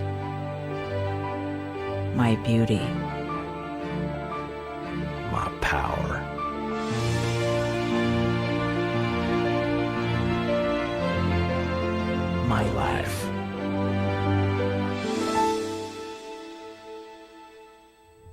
but I don't think I can offer any more. I am tired. I am tired, tapped, and tied.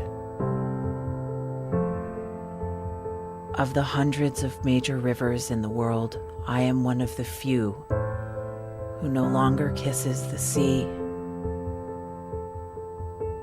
Battles to harness my soul have been won and lost. Use me wisely, and I will sustain you. Use me like you have, and I will break. My name is Red. The Grand River Red. The American Nile. The Canyon Maker. I am the Colorado River. And I am the most endangered river in America.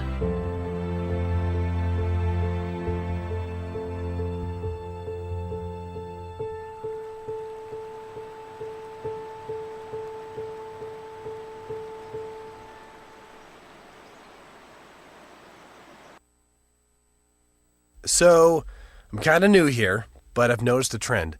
My human does this funny thing where she goes around and gets all my toys, and then she hides them in that basket by the door. You know, but it's always the same basket, and it's always in the same place. And then she acts so surprised when I find them, but, you know, she's putting them in the same basket. Again. It's like, hello, that's where you put it last time. You were the worst at hide and go seek.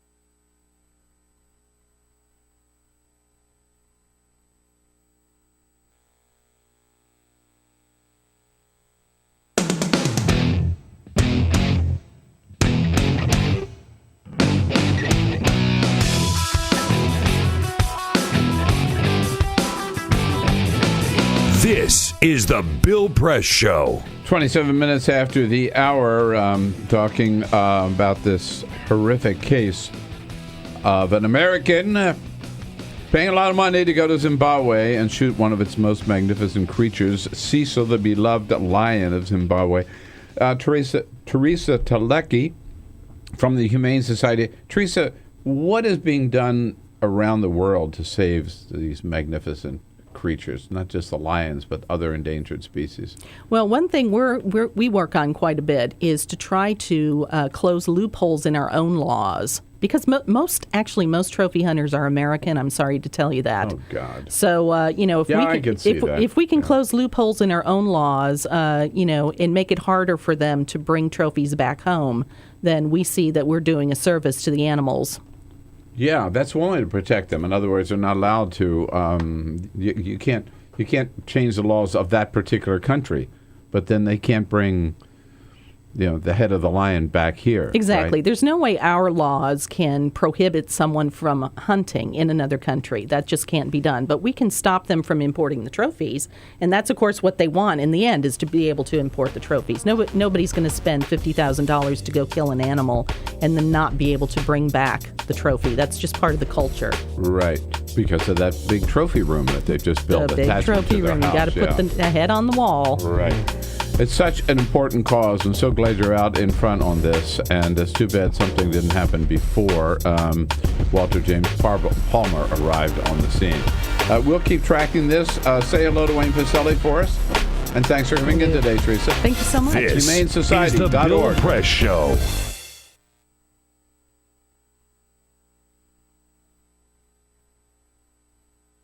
The average text takes your eyes off the road for nearly 5 seconds. At highway speeds, that's enough time to travel the length of a football field. Stop the texts. Stop the wrecks. Before now, it's been difficult for criminals like us to know which states have loose gun laws. How would a criminal like me know which states permit me to carry loaded guns in their amusement parks, golf courses, or beaches? I have some violent friends. We all wear leather jackets and scream at women.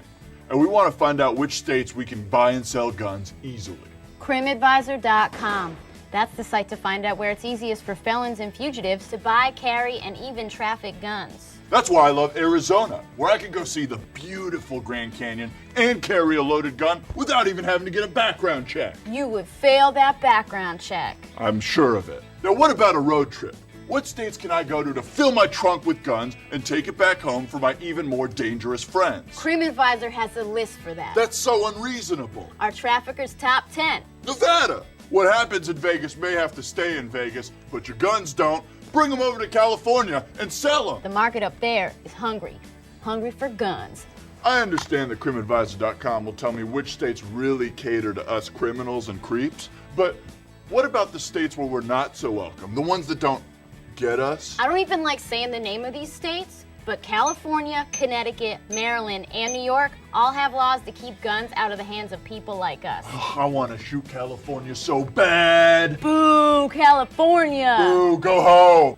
Wow. CrimAdvisor.com has all this information? Sure does.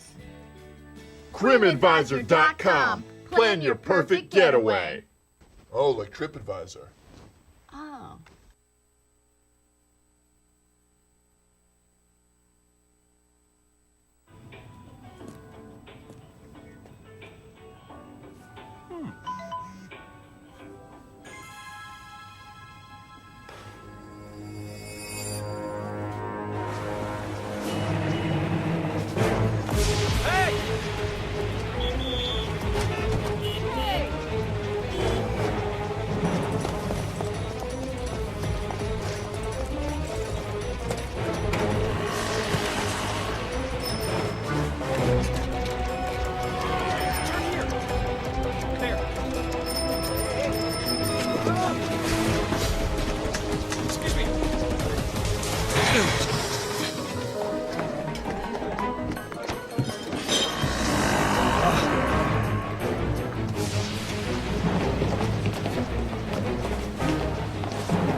So, same time next week? Well, of course. Put away a few bucks, feel like $1 million. For free tips to help you save, go to Feed the Pig. What the frack? What the frack? What the frack? What the frack? President Obama, are you fracking kidding me? Reopen the EPA studies in Texas, Wyoming, and Pennsylvania. Fracking pollutes our oceans. Fracking poisons our water. Fracking makes climate change worse. Fracking relies on toxic chemicals that cause cancer. Ban fracking now. Ban fracking now. Go on. Ban it. Ban fracking now. Please.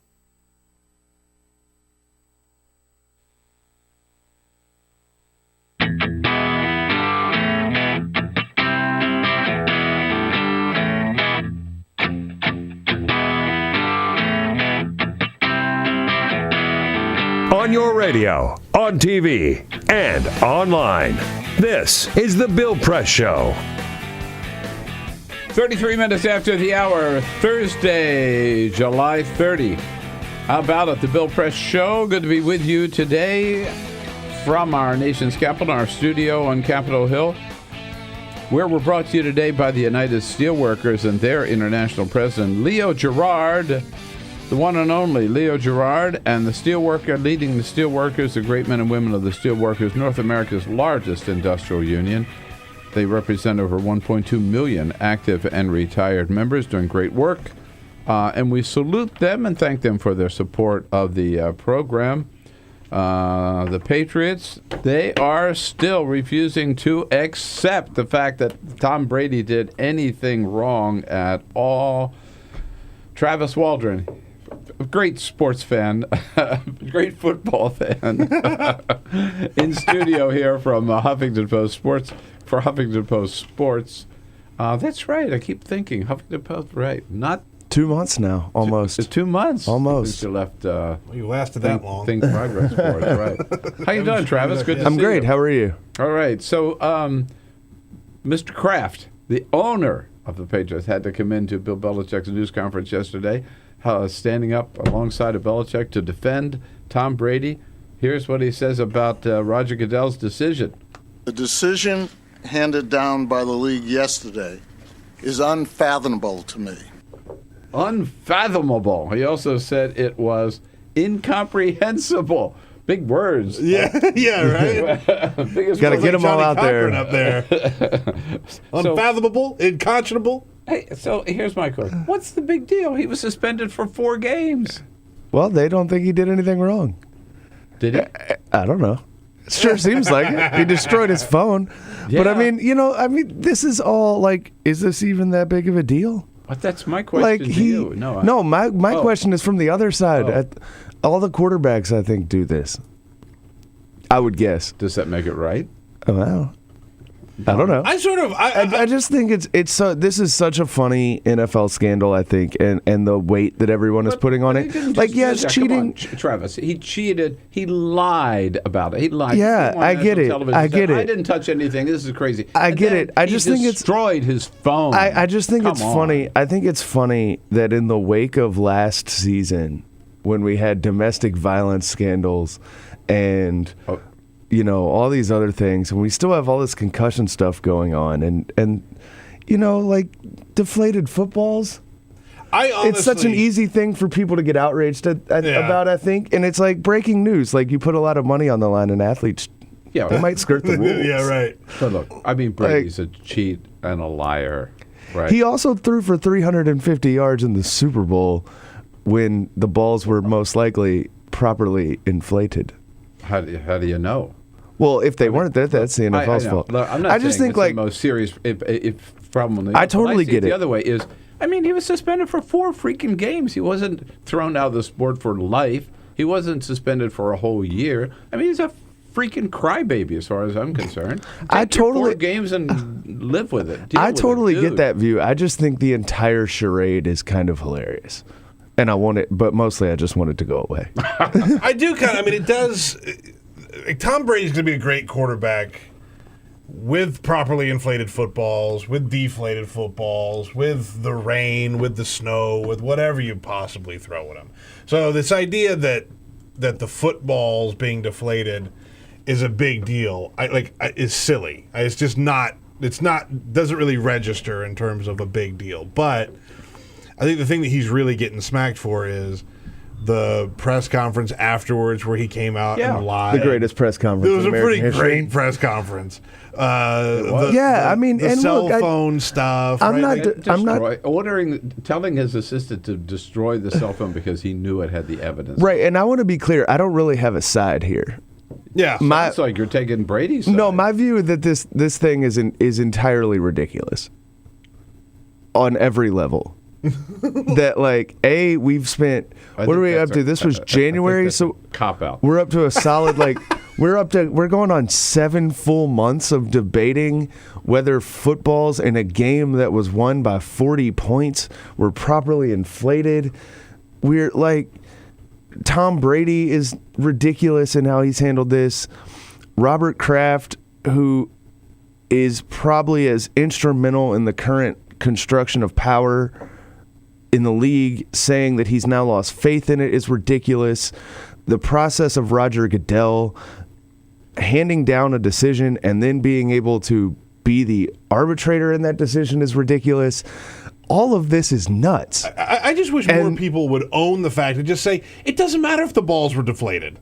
It really doesn't. And that's sort of my position. It doesn't matter. Is I don't think that's cheating. But even if it is, it's so easy. Why are there rules that they have to be a certain? I think a certain pressure. Yeah. Beyond that, though, I don't think it does. It really doesn't. Tom Brady would have won all those games with or without deflated footballs. And other quarterbacks do. But the point, I think, is. But there were rules, and he broke the rules, and he lied about it, and he cheated. It's the lie. He destroyed his cell phone, and you guys are letting him off the hook. I'm not letting him off the hook. You are. I'm not. I'm not at all. I'm saying I'm not going to devote as much energy to this as the NFL media and everyone else. By the way, I hate Roger Goodell too. By the way, does nothing about domestic abuse, and now suddenly he's a hard ass when it comes to football. footballs. No, or I mean, concussions. Like, imagine if they put as much effort into, like... No, I would agree with that, but I still don't want to let Tom Brady skate. And again, I come back to the fact that it's not like they gave him any severe punishment. 4 freaking games. That's a pretty severe punishment. Which he's paid for. That's a pretty severe He's paid for it. That's a pretty severe punishment. In all honesty, it is. I just kind of find the entire thing funny. I can't help it. Like, I just don't. I get why people are mad at Tom Brady. I understand that cheating is a big deal. It just hasn't registered with me whatsoever. Like, I'm laughing. I just sit back and I watch how much energy everyone has poured into this, from the NFL to Tom Brady.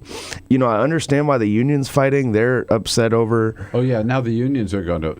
They're upset over the process. They're as bad as the police unions, who will stand up behind any crooked or violent cop. I mean, that's what the police. Well, now let's do. Tom Brady. And now he's not a cop. No, but it's the same thing. Now the players' union, they'll stand up behind any player. I'm surprised they didn't stand behind this murderer for the Patriots, whatever his name was. Aaron Hernandez. Well, they're largely fighting. They're fighting the idea, I think, that the process is messed up, and again, that Roger Goodell can hand down a decision and then decide whether that decision was handed down appropriately is kind of ridiculous. They're fighting the fact that one of their guys got caught and has to pay the price. That's what they're fighting. They don't want anything to happen to any of the players. I'm glad you convinced that we could have a big solve all the problems here. All right, let's stay in Boston while we're there. Did Boston wimp out on the Summer Olympics? Not at all. Not at all. Boston, props to Boston. Yeah. Because they actually seem to have seriously evaluated this and decided that the Olympics weren't worth it. And given all of the past experiences we've seen in the most recent Olympics, I mean, these $40 billion in Beijing in 2008, $50 billion in Sochi in 2014. The London Games, I think their budget doubled in 2012. This is not a small endeavor. It's not something to be taken lightly. The activists in Boston, the people who were opposed to it, raised a big issue over the taxpayer guarantee, which is the part of the IOC contract that guarantees the games will go on, which essentially puts cities and states at risk for putting tax money behind the games to cover shortfalls. Have to pay for all the overrun or whatever. Yeah, and I mean, that's a dangerous proposition. I think that's something that more cities need to consider. And, I think it took Boston a little while to get there. It didn't take as long for the people of Boston to get there. They were, as far back as February, were against this in the polls. But I think I think there's a chance that Boston adds to the narrative going forward that, something about this process needs to change, because you're making it really hard for cities and states and in countries where taxpayers are concerned about this to host. And that, the IOC can't sit around and let that happen forever. Yeah. Now, I think Boston made the right move in this thing. Otherwise, people would have been paying for this forever. Right? I think so, yeah. I mean, you look at the way London's costs are still rising, or you look at Tokyo, which bid on the 2020 game, or which won the 2020 games. What's the bottom line on this? I mean, do cities have any cities actually made money on the Summer Olympics? Los Angeles, 1984, was about the only one. Wow. Might have been the only amazing? one. Yeah. Yeah. So the LA games were a special circumstance. In 1976, Montreal hosted. Costs went through the roof. 1980 was Moscow. Costs went through the roof. No one wanted to bid on 84. Tehran was bidding. The political instability in Iran drove them away. And so LA was basically the only final bid. And they were able to tell the IOC, we're doing it our way. Oh, wow. And That's fascinating. They utilized all of the existing infrastructure that they had from hosting in, I think, 1932, and were able to basically turn a profit because they got enough corporate sponsorships and TV money to cover the cost of like the two things they did need, and they were able to do it right. Incidentally, LA tried to bid on this one, and the USOC chose Boston instead. And I think there are legitimate questions. LA doesn't need much to host it again. It could do it probably on a budget again. The question is whether the IOC really wants that. Mm-hmm. Right. So, would an LA Games actually be attractive to an Olympic committee that says it wants to be more responsible but hasn't proven that Do yet? we know where they're going to go now if they don't go to Boston?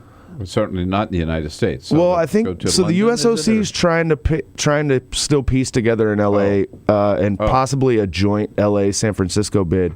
I think even had Boston stayed in, I think one of there are 4 European cities bidding, and I think they're probably the favorites. I think Paris is a big favorite. Rome and Hamburg and Budapest are both bidding too. There's now talk that Toronto might get in, so we'll see. But I would still, if I was a gambling man, I would say Paris is probably ahead of the game. All right. Huffington's Post.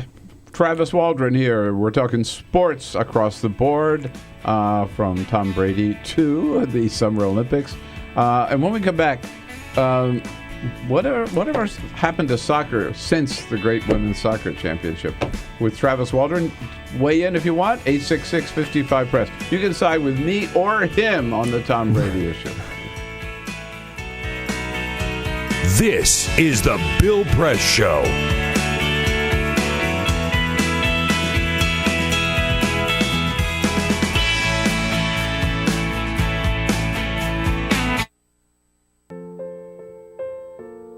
This is why you took a second job.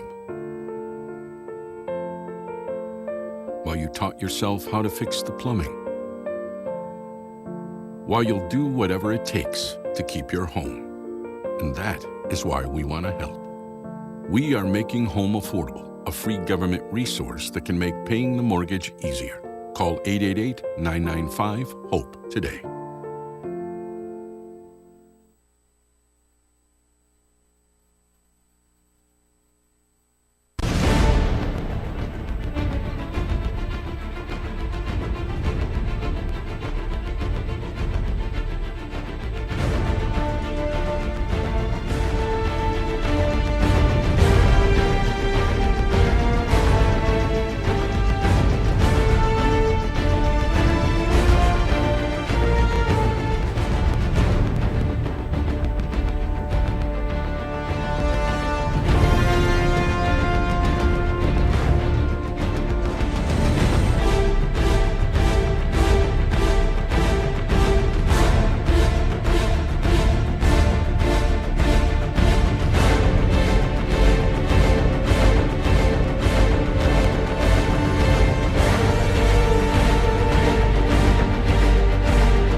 So, same time next week? Well, of course. Put away a few bucks, feel like $1 million. For free tips to help you save, go to Feed the Pig. On TV and online, this is the Bill Press Show. Niall Stanage from The Hill, associate editor of The Hill, joins us at the top of the next hour. Maybe we'll find out what happens to this big effort to oust Speaker John Boehner. Oh, man. One Republican congressman filed a petition, and he turned out he was the only one who signed it. It's rough. To see this is going to, it's rough. Is going to be. I think I have an office on a park down on the on the park bench. It's one of those things you might want to make sure you have people with you. Yeah, let's go, guys. Let's do it. We'll get into that a lot more with Niall Stanage at the top of the next hour right now. Back, guys.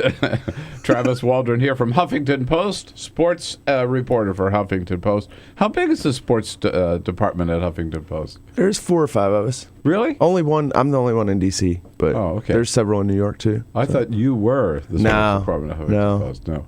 Not at all. Okay.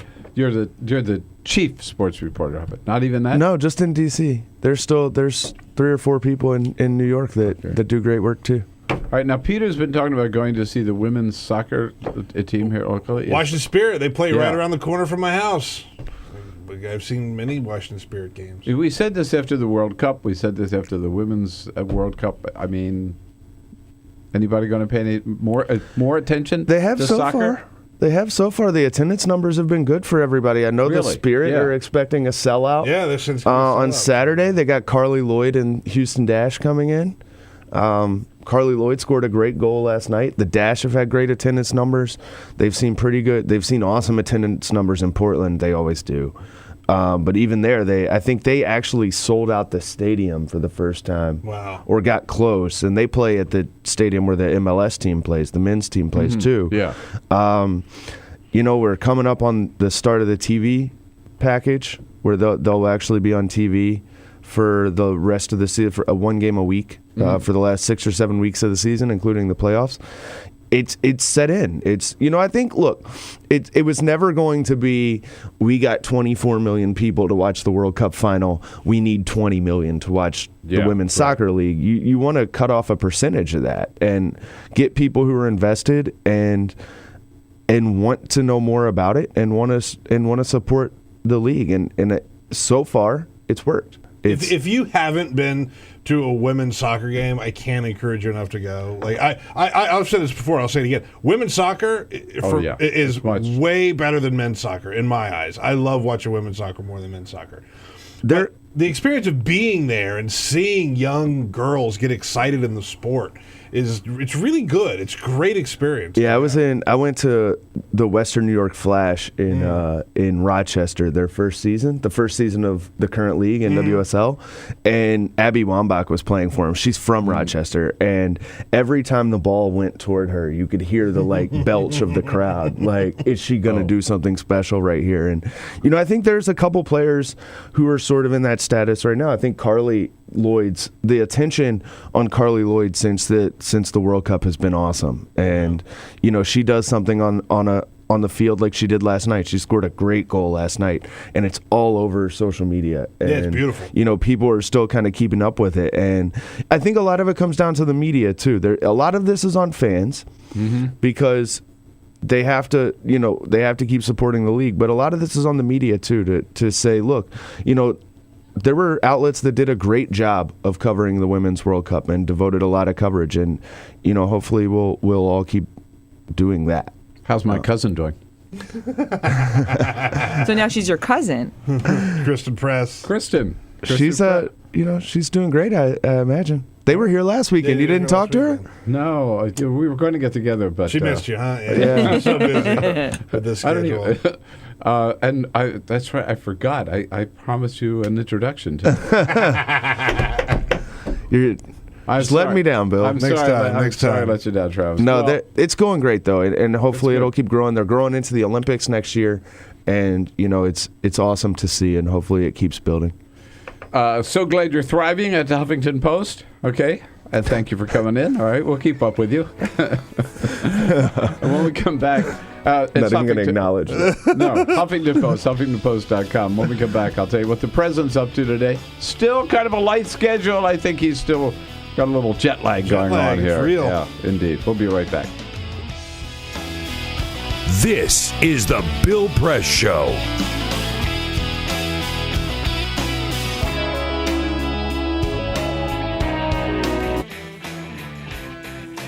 Moving into hour number 3. Don't forget, if you want to watch it right away, you have to do so on our video stream. Talker TV, youtube.com/Talker TV. But, of course, you can watch us on Free Speech TV at 5 o'clock Eastern, our delayed broadcast 4 Central and 2 Pacific. This is the most do-nothing Congress in history. Niall Stanage, who is the associate editor for The Hill, will be here in studio with us, as well as Jess McIntosh from Emily's List to tell us about some of the exciting women who are running for office this year. Hour number 3 coming up. Stay tuned.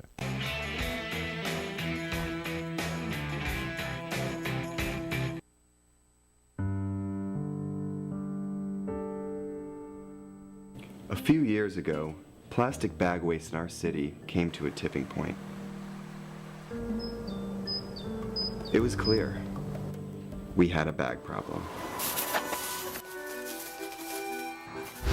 My department was tasked to reduce plastic bag consumption. We needed to come up with ways to change human behavior. So we asked ourselves, would you like it back? What do people really hate? Yep. Getting punched in the stomach. Preliminary studies showed that the consequences weren't severe enough to warrant behavioral change. Actually, can I get that double bagged? So we thought, what do people hate more than getting punched in the stomach? Kissing Helga. Hey, big boy. People didn't find her so offensive after all, so we had to get creative. How many bags? Okay, now, pour this ice water down your pants. We tried everything.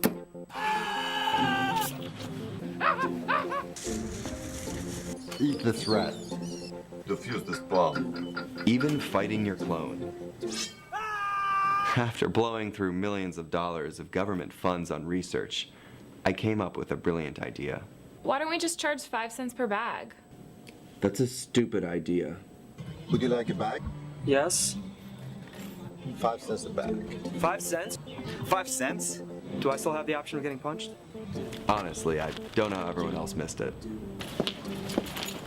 Why don't you just get a reusable bag?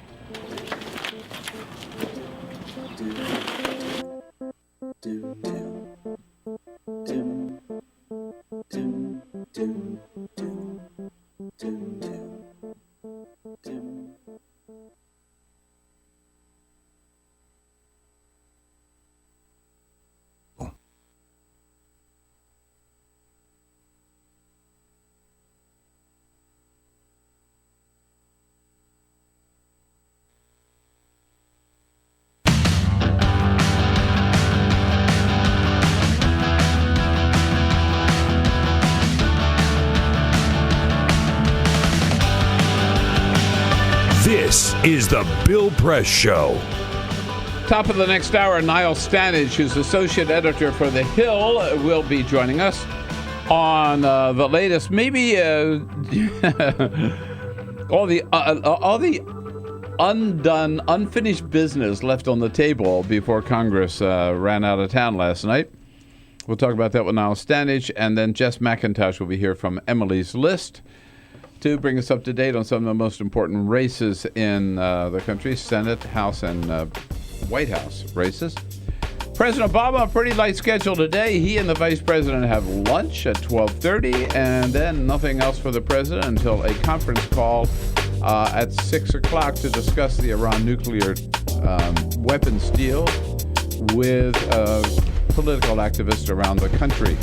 Our briefing with Press Secretary Josh Earnest is at 1 o'clock today. Stay tuned. We'll be back. This is the Bill Press Show.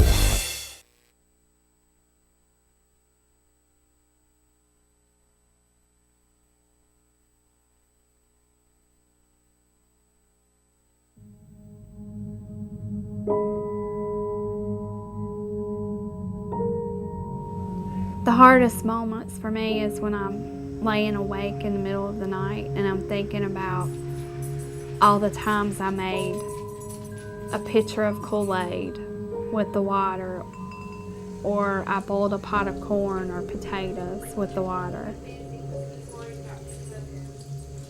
those thoughts just stick with me in the middle of the night. And I feel horrible as a mom that I didn't know that something was wrong, but how could I have known? There's no way I would have known.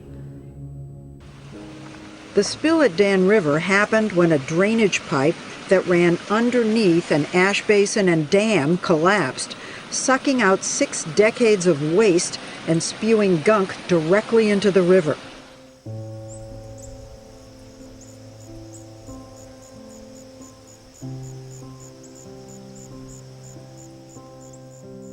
My husband and I just kind of looked at each other like, should we be concerned? We live right next to an ash pond, and this was coal ash spilling into the Dan River, and we learned at that point all of the toxins that were included in coal ash.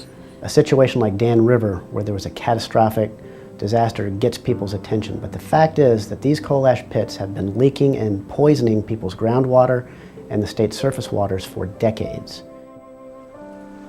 Coal ash is the residue left behind after coal is burned in a coal-fired power plant. A large coal-fired power plant can burn 10 million tons of coal a year. When the organic matter in the coal is burned away, what's left behind are these trace minerals, things like arsenic, lead, mercury, selenium, and chromium.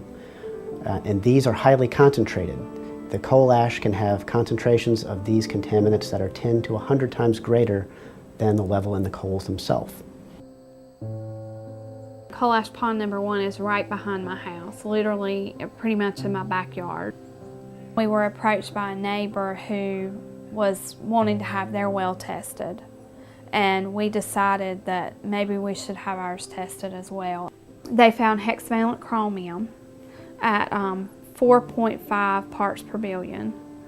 So in talking to the residents, we have discovered anecdotal evidence of an extraordinary number of cancers for this fairly small community. Some of us in the community got together. We started kind of talking about all the cancer that we've seen in some of our family friends in this community. I think we had somewhere in the neighborhood of around 70 names. So we had some help from our river keepers putting a map. And it was a little shocking to see it. You know, I still have a hard time looking at it. Technically, EPA has not regulated coal ash as a hazardous waste, but it is undeniable that coal ash contains many, many hazardous substances that are hazardous, in fact, to people and the environment. And the only reason they have not been regulated as such is because of intense lobbying efforts by the coal industry and its allies. A lot of these chemicals are simple elements, but when you find them at the levels that they exist in around coal ash ponds, then you're starting to talk about cancer, brain tumors, you're talking about birth defects, developmental problems, neurotoxicity.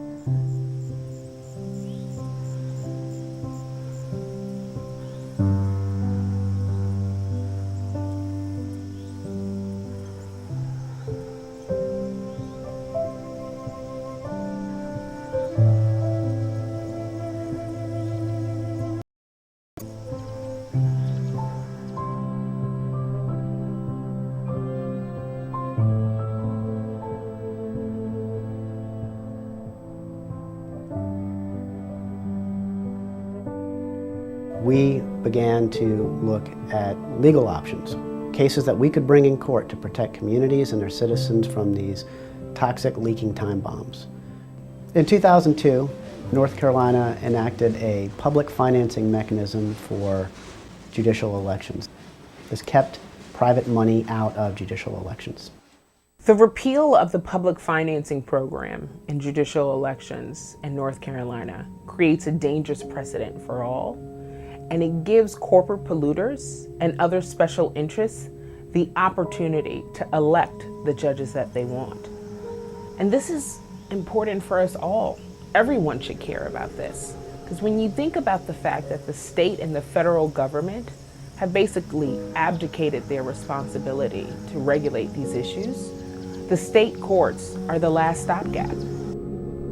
I think this is no longer a problem that's going to go under the radar.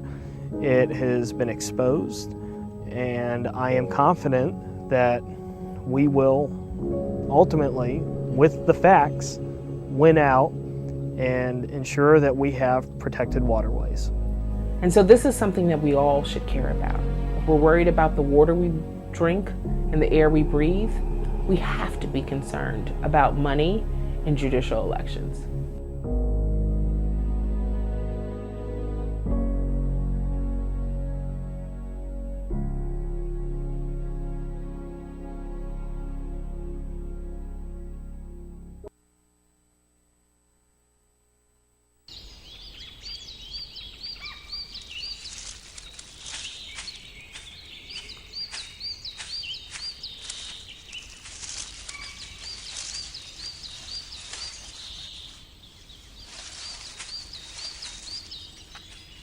At Earth Justice, we defend the environment in the courtroom.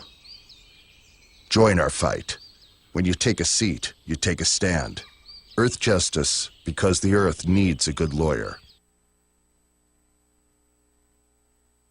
The average text takes your eyes off the road for nearly 5 seconds. At highway speeds, that's enough time to travel the length of a football field.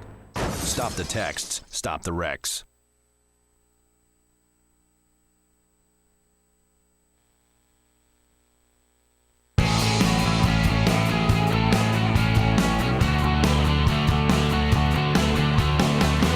Broadcasting around the nation, on your radio, on your TV, and online. This is The Bill Press Show. Donald Trump, 25 points in the latest Reuters poll nationwide. Jeb Bush is in second place with 12. You can't call it a Trump bump anymore, people. It's the Trump surge, the front runner. Hello, everybody. What do you say? Thursday, July 30th is the Bill Press Show. And here we are in our nation's capital. And here we are with you everywhere in this great land of ours, on your radio and on your television, both on your local radio, on your local progressive talk radio station, and on television on Free Speech TV. Thanks so much for joining us as we hopscotch across all the headlines of the day here in Washington, around the country, and around the globe. Can't do so without the help of our friends, and delighted to welcome back to the studio today the associate editor for The Hill, great newspaper covering all the doings here in Washington, D.C., at the Capitol and at the White House, Niall Stanage. Hello, Niall. Hi, Bill. How you doing? Nice to see you. You're keeping up with all this nonsense. Even in Florida, they were wondering, who's going to win Florida, Marco Rubio or Jeb Bush? Donald Trump is ahead in Florida. The Donald is in the lead. It's an extraordinary thing, really. I mean, like a lot of people, I thought that he wasn't even necessarily serious about getting in the race.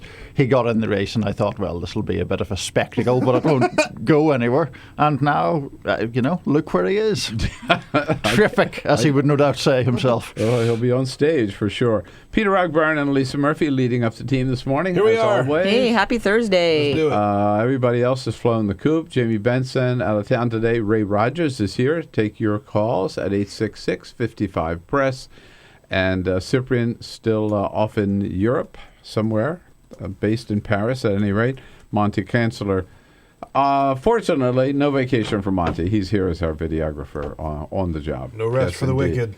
Bill Press and friends today. You heard a week or so ago the news came out. I think Politico broke the news that twice President Obama, at a very kind of tense points in his presidency, asked his staff to give Jon Stewart a call and see if Jon Stewart might come down and they could just kind of get a little advice from Jon Stewart. And Stewart last night talked about it on the show. First of all, he said that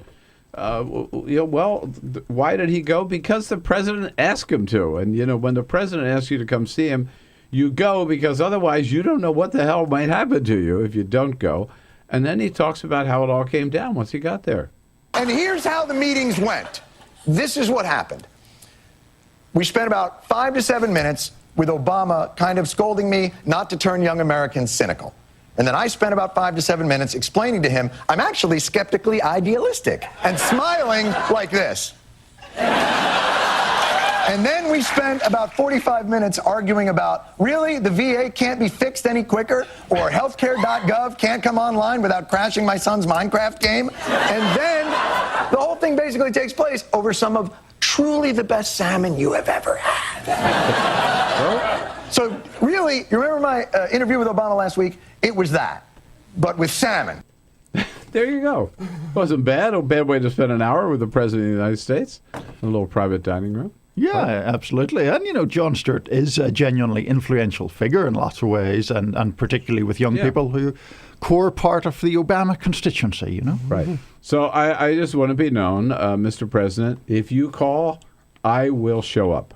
All right. Okay. There you go. Do you like the salmon, though? That's Now, Stanage showed up today, and we'll get right to the news of the day. But first, Peter. This is the Full Court Press. Just a couple of other stories making news. Well, let's start right there, gentlemen. I actually had this story ready to go. The Public Religion Research Institute took a little poll to find out where people get their news.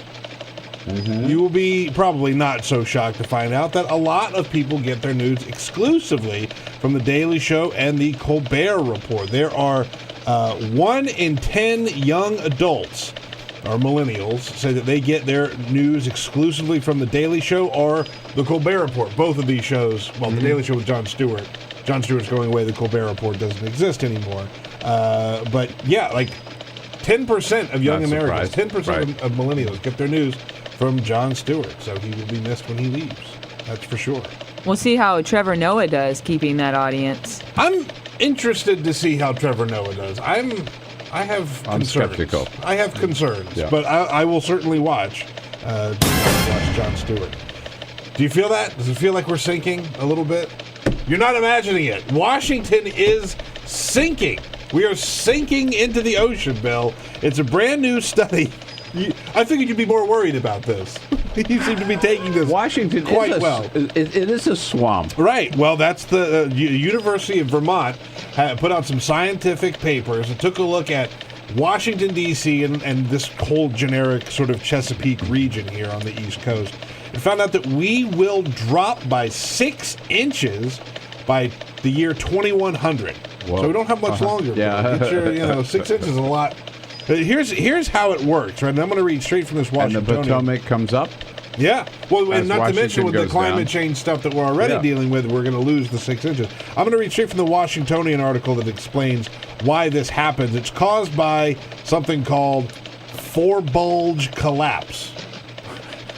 You don't want that happening. That sounds unpleasant. I swear it never happened before. Forebulge collapse.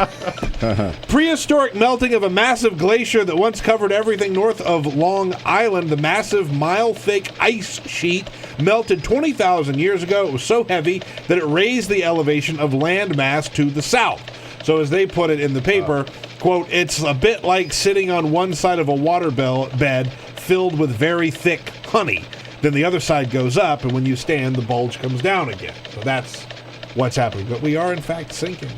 All right. Well, I don't have any plans for 2100, the year 2100. Good. Yeah, good. And get ready. We should be paying more for olive oil here very, very soon. There's been a 50% decline in production of Spanish and Italian olive oil. That makes up about 70% of the world's olive oil supply. So we are going to start paying more for olive oil. They say it's because of hot weather, bacterial disease, and fruit fly infestations that have caused this problem. So if you're already paying for the good stuff, you're going to pay a lot more. All right. Thank you, Peter. Yes, indeed. Well, now we have to start with the biggest news story of the day. You may, if you're watching the cable channels this morning, you may take a look at Fox. You won't find the big story of the day. You take a look at MSNBC. They're not on the big story of the day, but CNN is 24/7 on the fact that they have found a piece of debris a year and a half later from Malaysian Flight 370. And CNN is saying, we told you so. Yeah, right. We told you it crashed. I mean, I'm not sure how many people really doubted that it crashed, or how many people honestly thought that a large jetliner somehow disappeared, or just simply disappear. Yeah, right? Yeah. They don't just vanish. I mean, obviously sad news, but not totally unexpected news. But CNN is all over it, and you know that they have had they've been prepared for this day for over a year. I'm sure they had their chyrons made up and their videos and everything, and they've had reporters on all morning. I'm sure they've been rehearsing for it for a long time. We told you so. We told you this plane crashed, indeed. Less than a week, Niall Stanage, before the big debate. Yes, indeed, in Cleveland. There? I am, yes. It should be quite an occasion. You'll be there for both? That's right. Let's remember there are two debates. There are indeed. There is the Little League version, first of all, where the people who do not make the cut in the top 10. And then there's the major full debate with the top 10 candidates. So anybody, including Jim Gilmore, who filed his papers yesterday, I guess, will be the 7 of them on the stage for it's 4 or 5 o'clock in the afternoon, I forget. Yeah, 5 I think it is. And then at 9 o'clock will be the top 10. Do we know yet based on which polls? We don't really. I mean, the polling or the criteria has been quite mysterious in that respect for the first debate. There is a second debate on CNN where it's clearer. Yeah. We don't know which polls, but we can predict. I mean, I don't have the figures right in front of me, but we can predict with reasonable confidence who is going to make it and who isn't. And the center stage, of course, is going to be the front runner. Yes, Mr. Trump. And we know who the front runner is. And it just keeps getting more and more clear. Everybody said, oh, you just wait, right? After he criticized John McCain, that's it, right? He's just going to sink in the polls. In fact, he's just continue to rise in the polls. Yeah, absolutely. Everyone's been expecting the bubble to burst, and the bubble has just inflated more and more as time has gone on. I mean, obviously there are many, many bizarre elements to his rise. I do think you can argue that part of it is to do with people's general disenchantment with politics, actually. I mean, he bills himself as an anti-politics kind of figure, and I think that it does have something to do with it. I have all the confidence in the world that his bubble will eventually burst. Right. But I don't know what it's going to be that's going to finally be that straw that people go, oh, wait, this guy's a lunatic. What are we doing talking about this guy? Like, what's it going to be? What I find, I think, sort of disproving what a position of strength, ironically, Donald Trump finds himself in right now, is that he's taken off for Scotland. There's this golf tournament at his big course in Scotland, and he's going over there for the whole weekend. Right. Yeah. I think he's left either or leaving today or whatever in his own jet, of course, and he's just going off for a weekend, but leaving everybody business else as usual. Yeah. I mean, I also think he's, unlike other politicians, it doesn't matter so much to Donald Trump if he does the regular campaign trail things. I mean, Donald Trump's candidacy is not based upon the fact that, he goes around meeting people in coffee shops in Iowa. That's not his thing. Right. The last thing he wants to do. Exactly. And therefore, if he goes off to see his golf course in Scotland, it's like, that's what he does and who he is, Yeah. Back here on the front page of the Hill today, above the fold, attempt to oust Speaker goes belly up.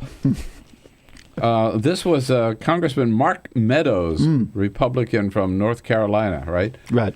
Thought he could take John Boehner down? Well, it's all rather peculiar what exactly he thought. Mark Meadows is a pretty conservative congressman, but this move that he made, a kind of procedural motion to vacate the chair in specific terms, wasn't really one that even the other most conservative members were behind. He just kind of went out there on his own and had a go, and it doesn't seem to be And he going figured anywhere. there was so much, I'm sure he hears the griping in the cloakroom and everything about Boehner, so he figured there was so much dissatisfaction. If I file this motion to vacate the speakership, the chair, Right. everybody will follow. And he turned around and looked, and there was nobody with him, right? He was out on a limb with no one sitting on the limb with him. Yeah, he was a long way out. And even some conservatives, and this is partly what our story is about, even some conservatives are pretty mystified by the whole thing because, there is conservative dissatisfaction with Boehner. Always has been. Oh, absolutely. Yeah. But they, if they are trying to make a push against him, they want that to be effective. They don't just want some congressman on his own to say, let's give this a go. And it goes nowhere, which this one appears to be going nowhere. Your story, front page yesterday about Trump, your story today on page 4 about the headline, Clinton's habit of dodging key issues draws Democrats' fire. Hillary not responding to questions? Is that what you're... Yeah, or responding with rather peculiar non-answers, which has been a problem for us in the past. The thing that prompted the story in today's paper was earlier this week when she was asked very directly, do you support or oppose the Keystone XL pipeline? Right. And she said that she would give an answer to that when she is elected president, which is not normally how these things work. No. It's true, right? Right. Yeah. Are you pro-abortion or anti-abortion? Well, when I'm president, I'll let you know. Yeah. Right? Elect me first, and I'll tell you what I believe after that. Usually it's the other way around. Who else could get away with saying something that crazy? Well, did she get away with it? Yeah. Right. I mean, it did attract a lot of criticism, and I think one of the reasons it attracted criticism is that people see that kind of approach.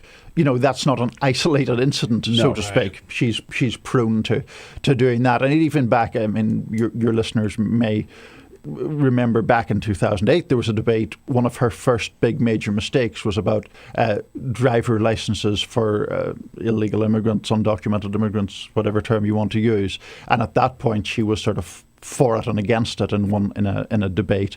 There have been other instances like free trade, or rather trade agreements this time around. We don't know. We still don't know where she stands on the TPP. Right. Again, Keystone Pipeline, as you just mentioned. Yeah. The $15 minimum wage. Right. She just says Americans deserve a pay raise, but she doesn't say, yes, I will support the $15 pay raise. Right. She supports $15 an hour for fast food workers in New York, but what she supports on a national basis is unknown at this point. Is she eventually going to just have to start giving some straight answers? I think she is eventually. Now, she may not have to do so as part of the Democratic nominating process, but you can't enter a general election. I mean, whether you can get through a nominating process is a different point, but you can't enter a general election and say, I'm not going to tell you what I believe until you elect me. It's not acceptable.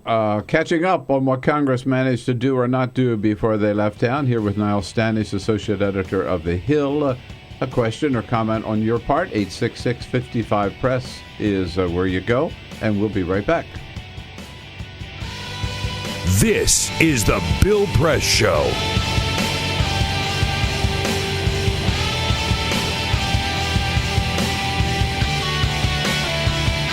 This is my computer. This is your computer. Let's go on the internet. Let's go. Click it. Yes. Okay. I cursor in between the R and the E. Pressing dot, I want you to just push the period. She's gonna love me all over again. That's it. Jamaica, here you go. Here we go. Good job. Thank you. Thank you. And I did it by myself. Feel smarter. So, I'm kind of new here, but I've noticed a trend. My human does this funny thing where she goes around and gets all my toys, and then she hides them in that basket by the door. But it's always the same basket, and it's always in the same place. And then she acts so surprised when I find them, but, she's putting them in the same basket.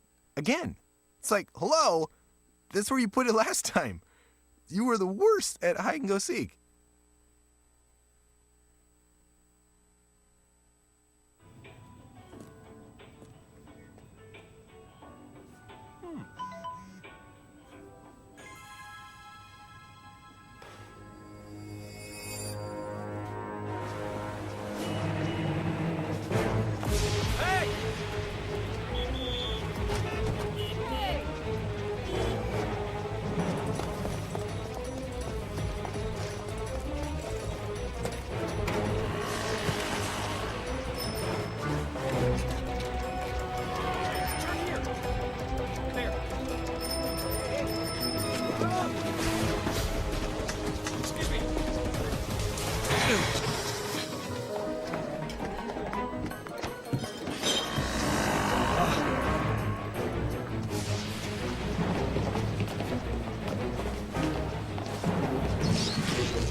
So, same time next week? Well, of course. Put away a few bucks, feel like $1 million. For free tips to help you save, go to Feed the Pig.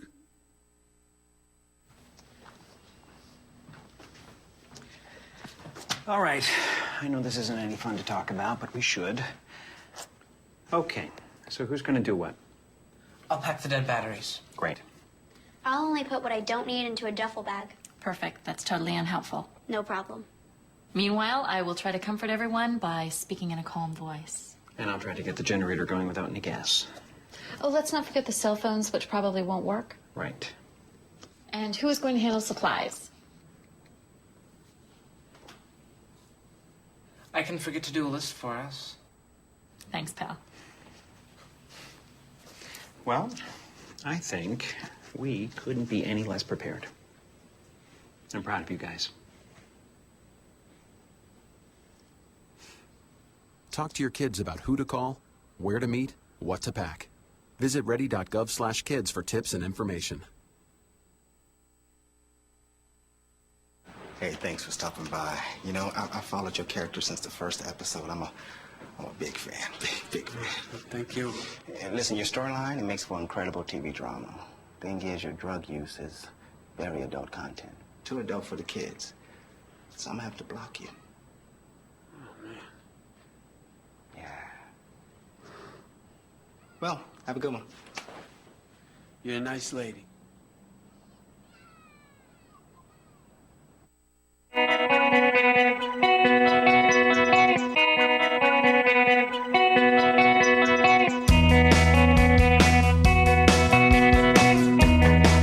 This is the Bill Press Show.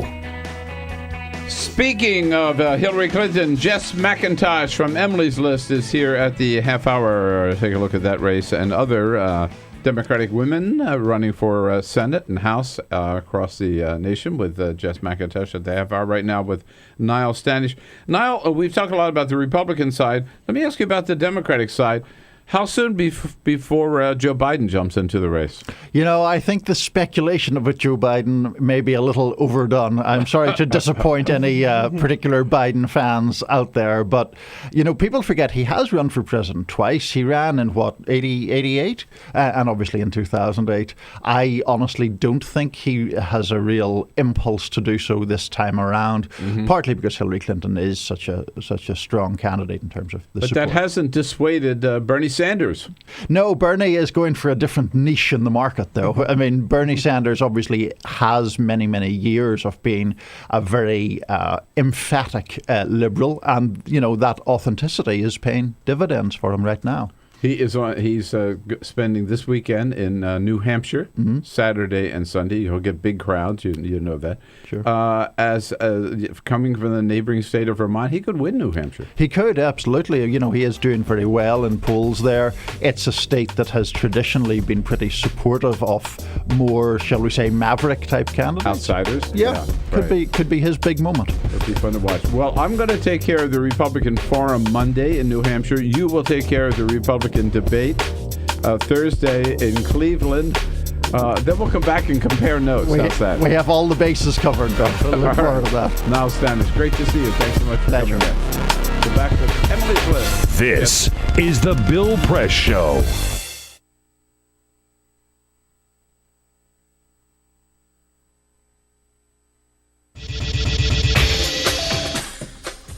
Tune into Free Speech TV for Democracy Now!, a national, independent, award-winning news program bringing you people and perspectives rarely seen on corporate media. Grunt work. Love it, hate it, useful, not useful. Necessary. Our social entrepreneurs are people who have been on the front lines of social change.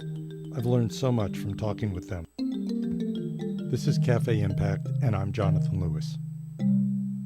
I will say that I think is a challenge for anyone, especially the new workforce as they come in, is the ability to accept grunt work with grace. The most boring, awful details are the most important elements of doing this work. From the way you save names in your Rolodex to the way you bank and you deposit checks. The truth is, this work isn't glamorous, it's rewarding. You don't go into this for the glamour. You go into it for the impact. And so it takes that determination to do the scut work to actually get anywhere. It can be really challenging in a first job for someone who's coming out of finishing school to have the enthusiasm that they do to make the type of social impact that they've dreamed of. And now they're here in this first job, and all of a sudden they're shouldered with all this grunt work. And they don't understand, and they don't get it, and they're resentful. More about the power of answering phones. Sure, I did that myself, took out the trash, cleaned offices when I had to, and it's all good. There's power in being a good team player and in being somebody who sometimes has to support other people's leadership before you get to have your own moment in the sun. Is it hard to wait? It is absolutely hard to wait, especially if you're an alpha female like I am. I think grunt work can help a new employee build trust internally and teach them the nuances of how an organization is run so that they can have a real good sense of what HR is doing, what finance is doing, what all the other departments are, and that actually makes them a better employee in the long run. So in my role on a daily basis, I literally can be looking at a new venture in software. We could be looking at a microfinance deal. I could be making coffee, taking out the trash, and riding a tractor on any given day. Have you found people who thought it was demeaning that they were given this job, work in the front office and make the coffee when they graduated with all A's from this great university? Yeah, people like that just don't last very long in our world. If your approach to life is that, you're so smart and you're such a fabulous entrepreneur that you can't understand why people aren't giving you opportunities, it's really hard to advance.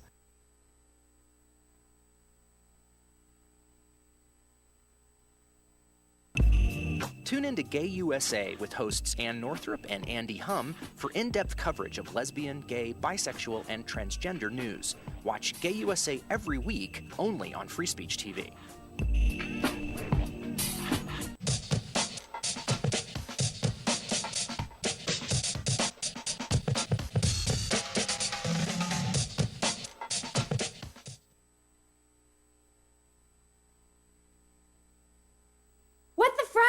What the frack? What the frack? What the frack? President Obama, are you fracking kidding me? Reopen the EPA studies. In Texas, Wyoming, and Pennsylvania. Fracking pollutes our oceans. Fracking poisons our water. Fracking makes climate change worse. Fracking relies on toxic chemicals that cause cancer. Ban fracking now. Ban fracking now. Go on. Ban it. Ban fracking now. Please.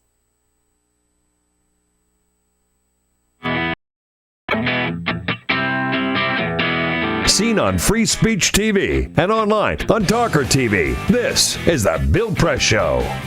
All right, 83. Where'd that come from? Come on, boss. 33. There you not go. 83. 33 minutes after the hour. He's hammered, by the way. You think that's tea in his jug. It's just straight vodka. Busted. Yeah. 33 minutes after the hour, Thursday, July 30. Here we go. It's the Bill Press Show coming to you live from Washington, D.C. and brought to you today by AFSCME. Yes, the great men and women of AFSCME under President Lee Saunders, the largest public employee and healthcare workers union in the entire country, doing great work. They make America happen, make America better. Check out their good work at their website, afscme.org, AFSCME.org. The races are heating up.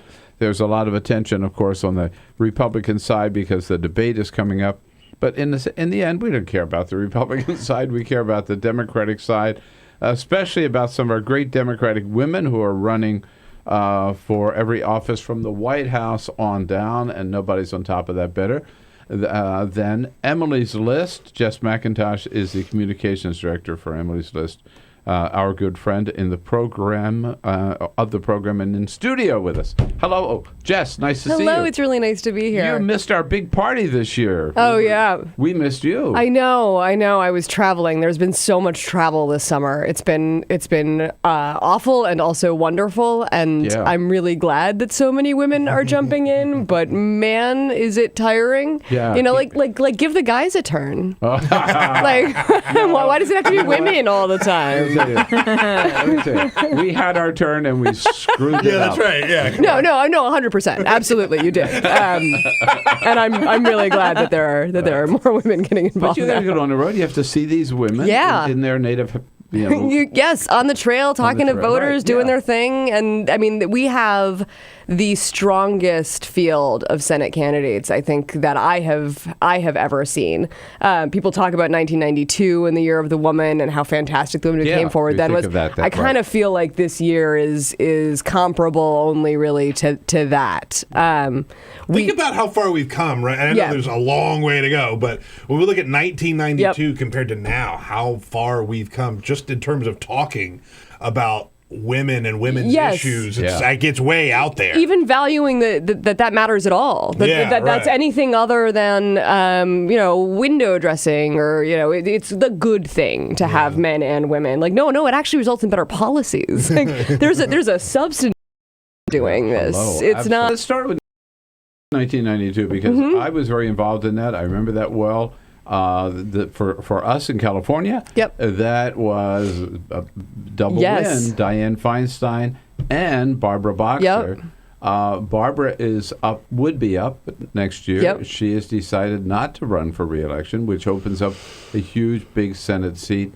Hopefully for another Democratic woman. Absolutely. And Attorney General Kamala Harris threw her hat in the ring right away, and she is running away in the polls. I mean, she's just running a fairly perfect, flawless campaign. And she's one of those candidates where the more time you spend with her, the more impressed you are. I don't want to get ahead of it other than the one that she's running, but I feel like this is a name that the country is going to know. She's just done remarkable work as an attorney general and bring perspective to attorney general that ever elected, first female attorney like California elected, and I think we're seeing signature issues, criminalization of post photos and demand payment to have them taken down. We're sort of in a brave new digital world, and of course these things ought to be illegal, but no one had gone ahead and made that a priority. And Kamala, I think, with her experience as DA, Mazie, second one. That means African American left years ago. Which is, I mean, she's fantastic. For a long and when time.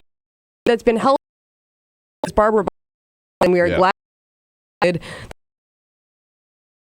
There are a lot of great women that come up in that pipeline. So hopefully there's room for all of them in leadership. Right. Loretta would be. I mean, you're right. I mean, Kamala Harris looks like she's definitely going to be the nominee, but Loretta, were she to make it, would be the first Latina senator. Well, running next door in Nevada is Catherine Cortez Masto, who is running for Harry Reid's seat and would become the first Latina senator ever elected, which, like, to put in perspective, we don't do diversity because we think it paints a pretty picture or because we think it's the right thing to do. It's because that actually matters to the laws that we make and the policies that we pass. Catherine Cortez Masto would be the first Latina. How much time do we spend on immigration reform? And we have never had a Latina's perspective at that debate table. Never in the Senate. I mean, when Hillary Clinton talked about immigration, she pointed out that 75% that this is a family issue, that immigration is a family issue, because 75% of our immigrants are women and children. I didn't know that. I didn't know that. If you ask your listeners to picture a Mexican immigrant, they're going to picture a man who is sending money back to his family, who is saving to take it. I mean, that's just the picture we have in our head. It's not true. That's only a quarter of those stories. And you think maybe, had we had a Latina at any one of those Senate debating tables, we would be shifting that focus a little bit more. Now, she has a clean shot at the nomination, doesn't she? She's been... Yes. Tell me if I'm wrong. Yeah, no primary for Catherine. She was endorsed by Harry Reid. He wants her to be the nominee to run. He endorsed her early. Right away. Literally as he retired, he said, I think Catherine ought to do it. What's her background? She's another attorney general. She's one of the highest vote getters in Nevada. They love her there. She has a great family story. Her father's family came over from Sicily via Ellis Island. Her mother's family came over from Mexico. Her father parked cars at the casino, and her mom was a bookkeeper. She's just tough. I mean, she's tough as nails, just like Harry is. And I think that she's going to do a fantastic job of sort of filling that no-nonsense, get-it-done progressive vibe that Harry Reid brought and will be missed. So, yeah, I mean, she's done amazing work on domestic violence, mortgage security, all of that attorney general toughness she's going to bring it with her to the Senate. And you can find out about these great candidates and all the rest that Emily's List is supporting, of course, at their website, emilyslist.org. And you can not only find out, but you can find out how to help any of them, helping through Emily's List, helping any one of these candidates. I love Tammy Duckworth, too, in Illinois. I've gotten to know her a little bit. And she's a rock star. Yeah. And been great in the United States. I mean, what a personal story. Oh my gosh.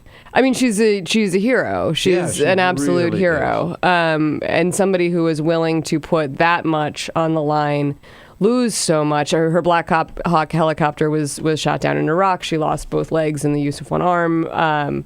Her team thought she was dead and got her out anyway, and she wasn't, and she came back, and she has spent her life since recovery and during recovery to fighting on behalf of other veterans. So she's the first woman to have seen combat experience in Congress. She would bring that to the Senate. I mean, she's another woman of color, which I think a lot of people don't know about Tammy Duckworth. She was born in Bangkok. She speaks 3 languages. I mean, the woman got her Ph.D., had a baby, got reelected to Congress, all within the space of 2 months. There's literally nothing she can't do. So I'm really excited to see her take Mark Kirk's job, because he shouldn't be there anymore. He's not a great dude for Illinois families. Right. Now, and the polls in Illinois? Yeah, things have really swung Tammy's way. So everybody says that the Illinois Senate race is probably Democrats' top takeover opportunity, meaning there's a Republican sitting there now. We can have it. And Mark Kirk has been there. He's been making some news lately for the kind of things that you don't particularly want to be making news about. When Lindsey Graham was taking all of that guff for being a single guy and who would be the first lady and all of that, Mark Kirk was the one who got caught on the hot mic saying that he was a bro with no hoe. Bro with no hoe, yeah, right. Bro with no hoe. Yeah, really. So it's every cycle Republicans give me a new thing that I never thought I would be saying out loud in public. Transvaginal ultrasounds. We all got used to saying that. This year we're all saying hoe. Yeah. So thanks, guys. Yeah. Sorry, Mom. Things you would never say. They said it first. Yeah.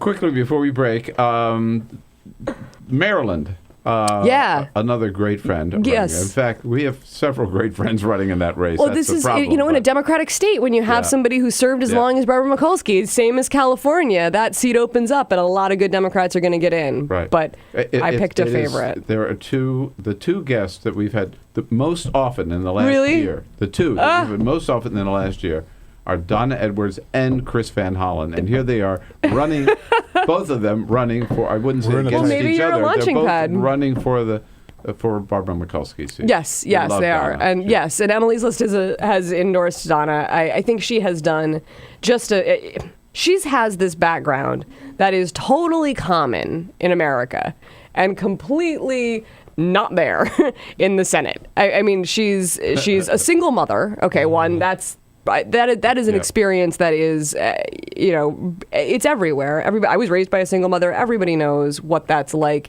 except for senators.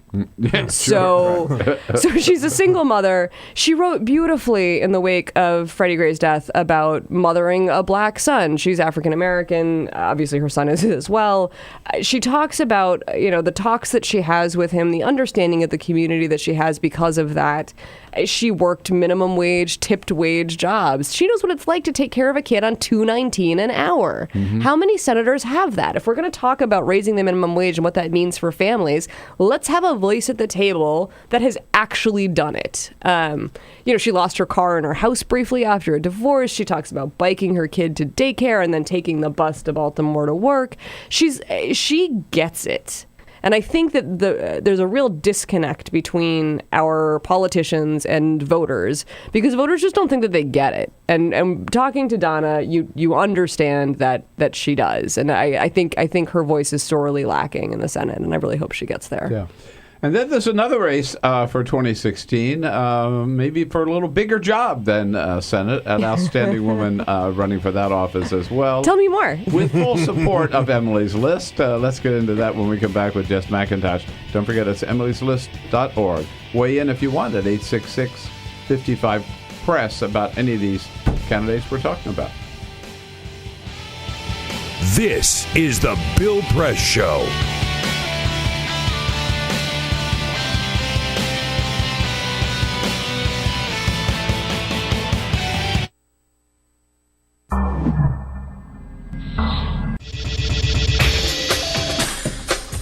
Tune into Free Speech TV for Democracy Now!, a national, independent, award-winning news program bringing you people and perspectives rarely seen on corporate media. I'm the retired bishop with the Episcopal Church as the bishop for all chaplains in federal service. I read that there was a group of people that represented a sense of injustice that I had. We'd lost Zuccotti. I mean, there was a kind of a hope that maybe Trinity Church would be gracious and give refuge. We picked this day where we would gather and demonstrate that Trinity was closing its ears to what was happening. We marched around the block, and I realized that, my goodness, they're carrying a ladder. And I thought, well, this is the moment.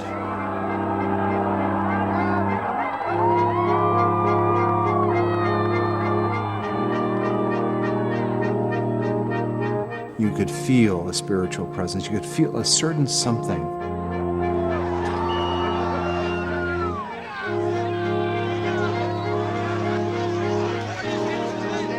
And then the cops came in. It got brutal. Yeah, I'm with you right here. Robin, I'm here. The church needed, in this moment in history, to stand alongside of these protesters. The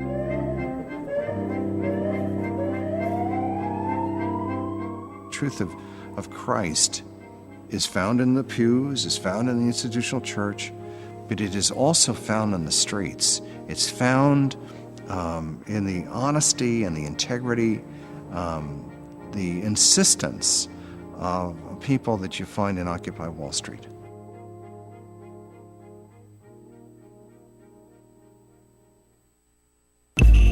Tune in to Gay USA with hosts Ann Northrup and Andy Hum for in-depth coverage of lesbian, gay, bisexual, and transgender news. Watch Gay USA every week, only on Free Speech TV.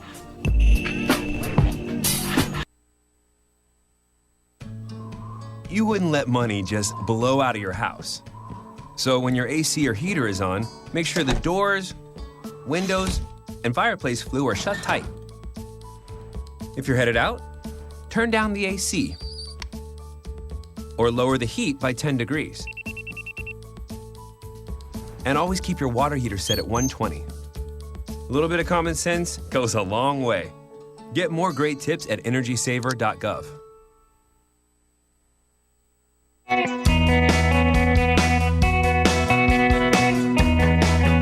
your radio, on TV, and online.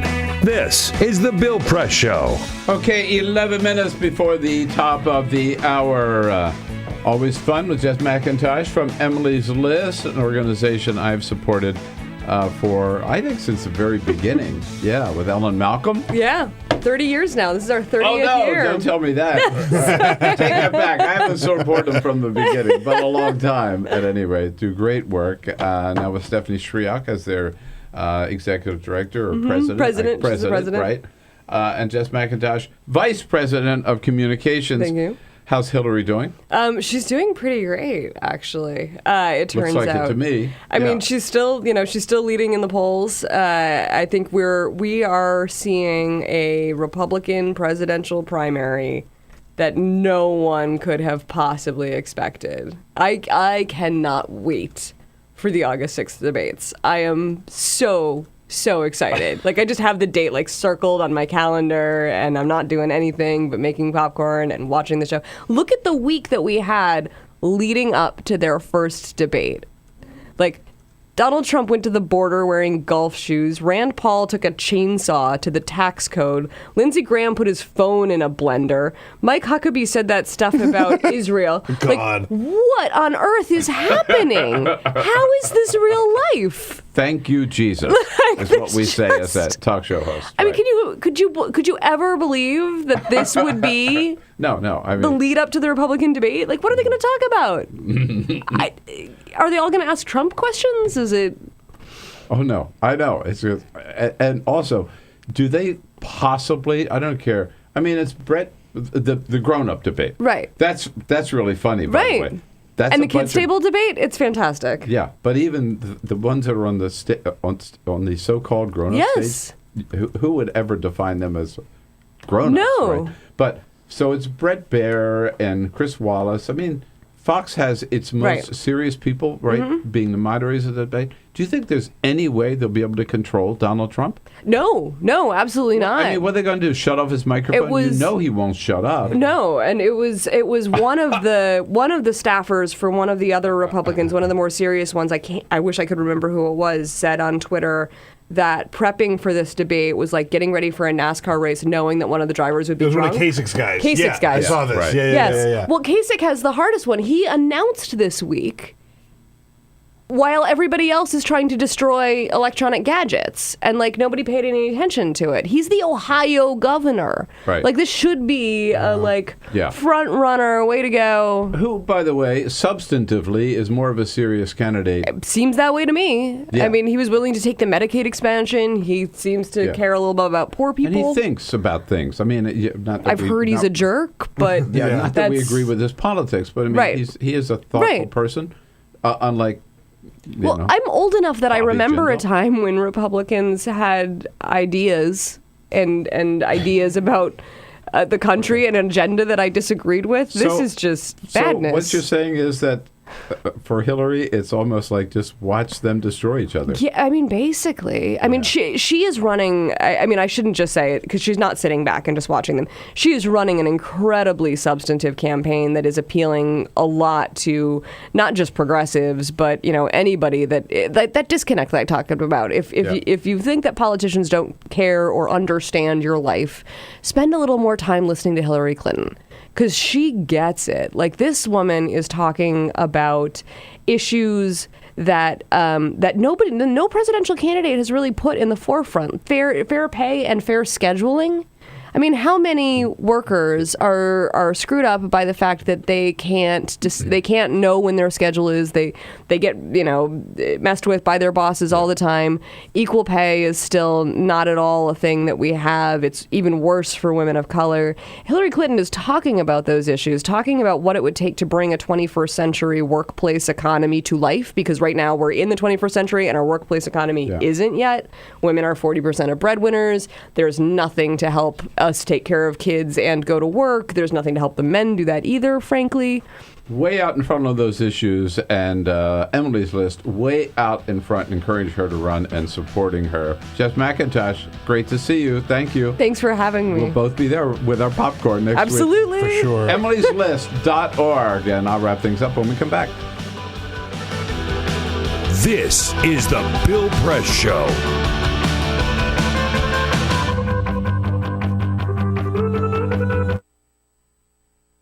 It is possible to read the history of this country as one long struggle to extend the liberties established in our Constitution to everyone in America.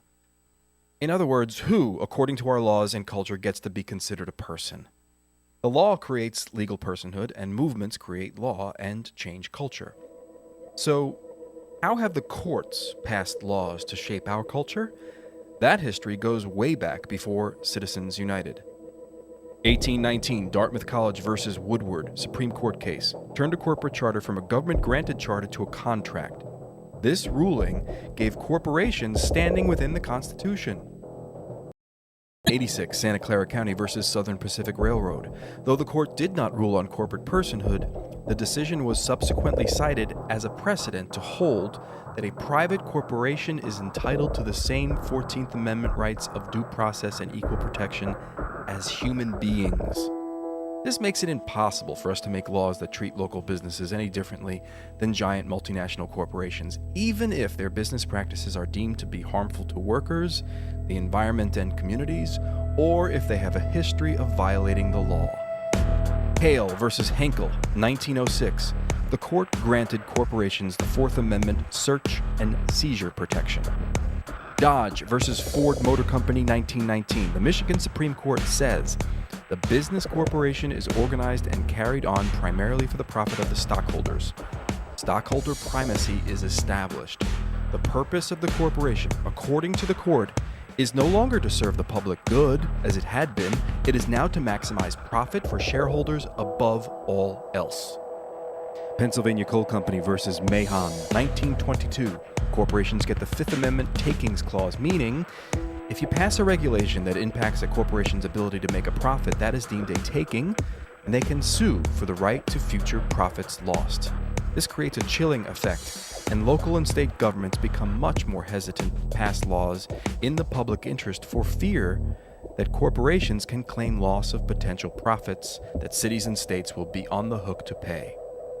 Buckley versus Vallejo, 1976. The Supreme Court rules that spending money to influence elections is protected under the First Amendment, in effect saying that money is speech. Citizens United versus Federal Election Commission, 2010. Today, the Supreme Court of Chief Justice John Roberts declared that because of the alchemy of its 19th century predecessors in deciding that corporations had all the rights of people, any restrictions on how these corporate beings spend their money on political advertising are unconstitutional. The court's ruling threatens to undermine the integrity of elected institutions across the nation. It's a rejection of the common sense of the American people.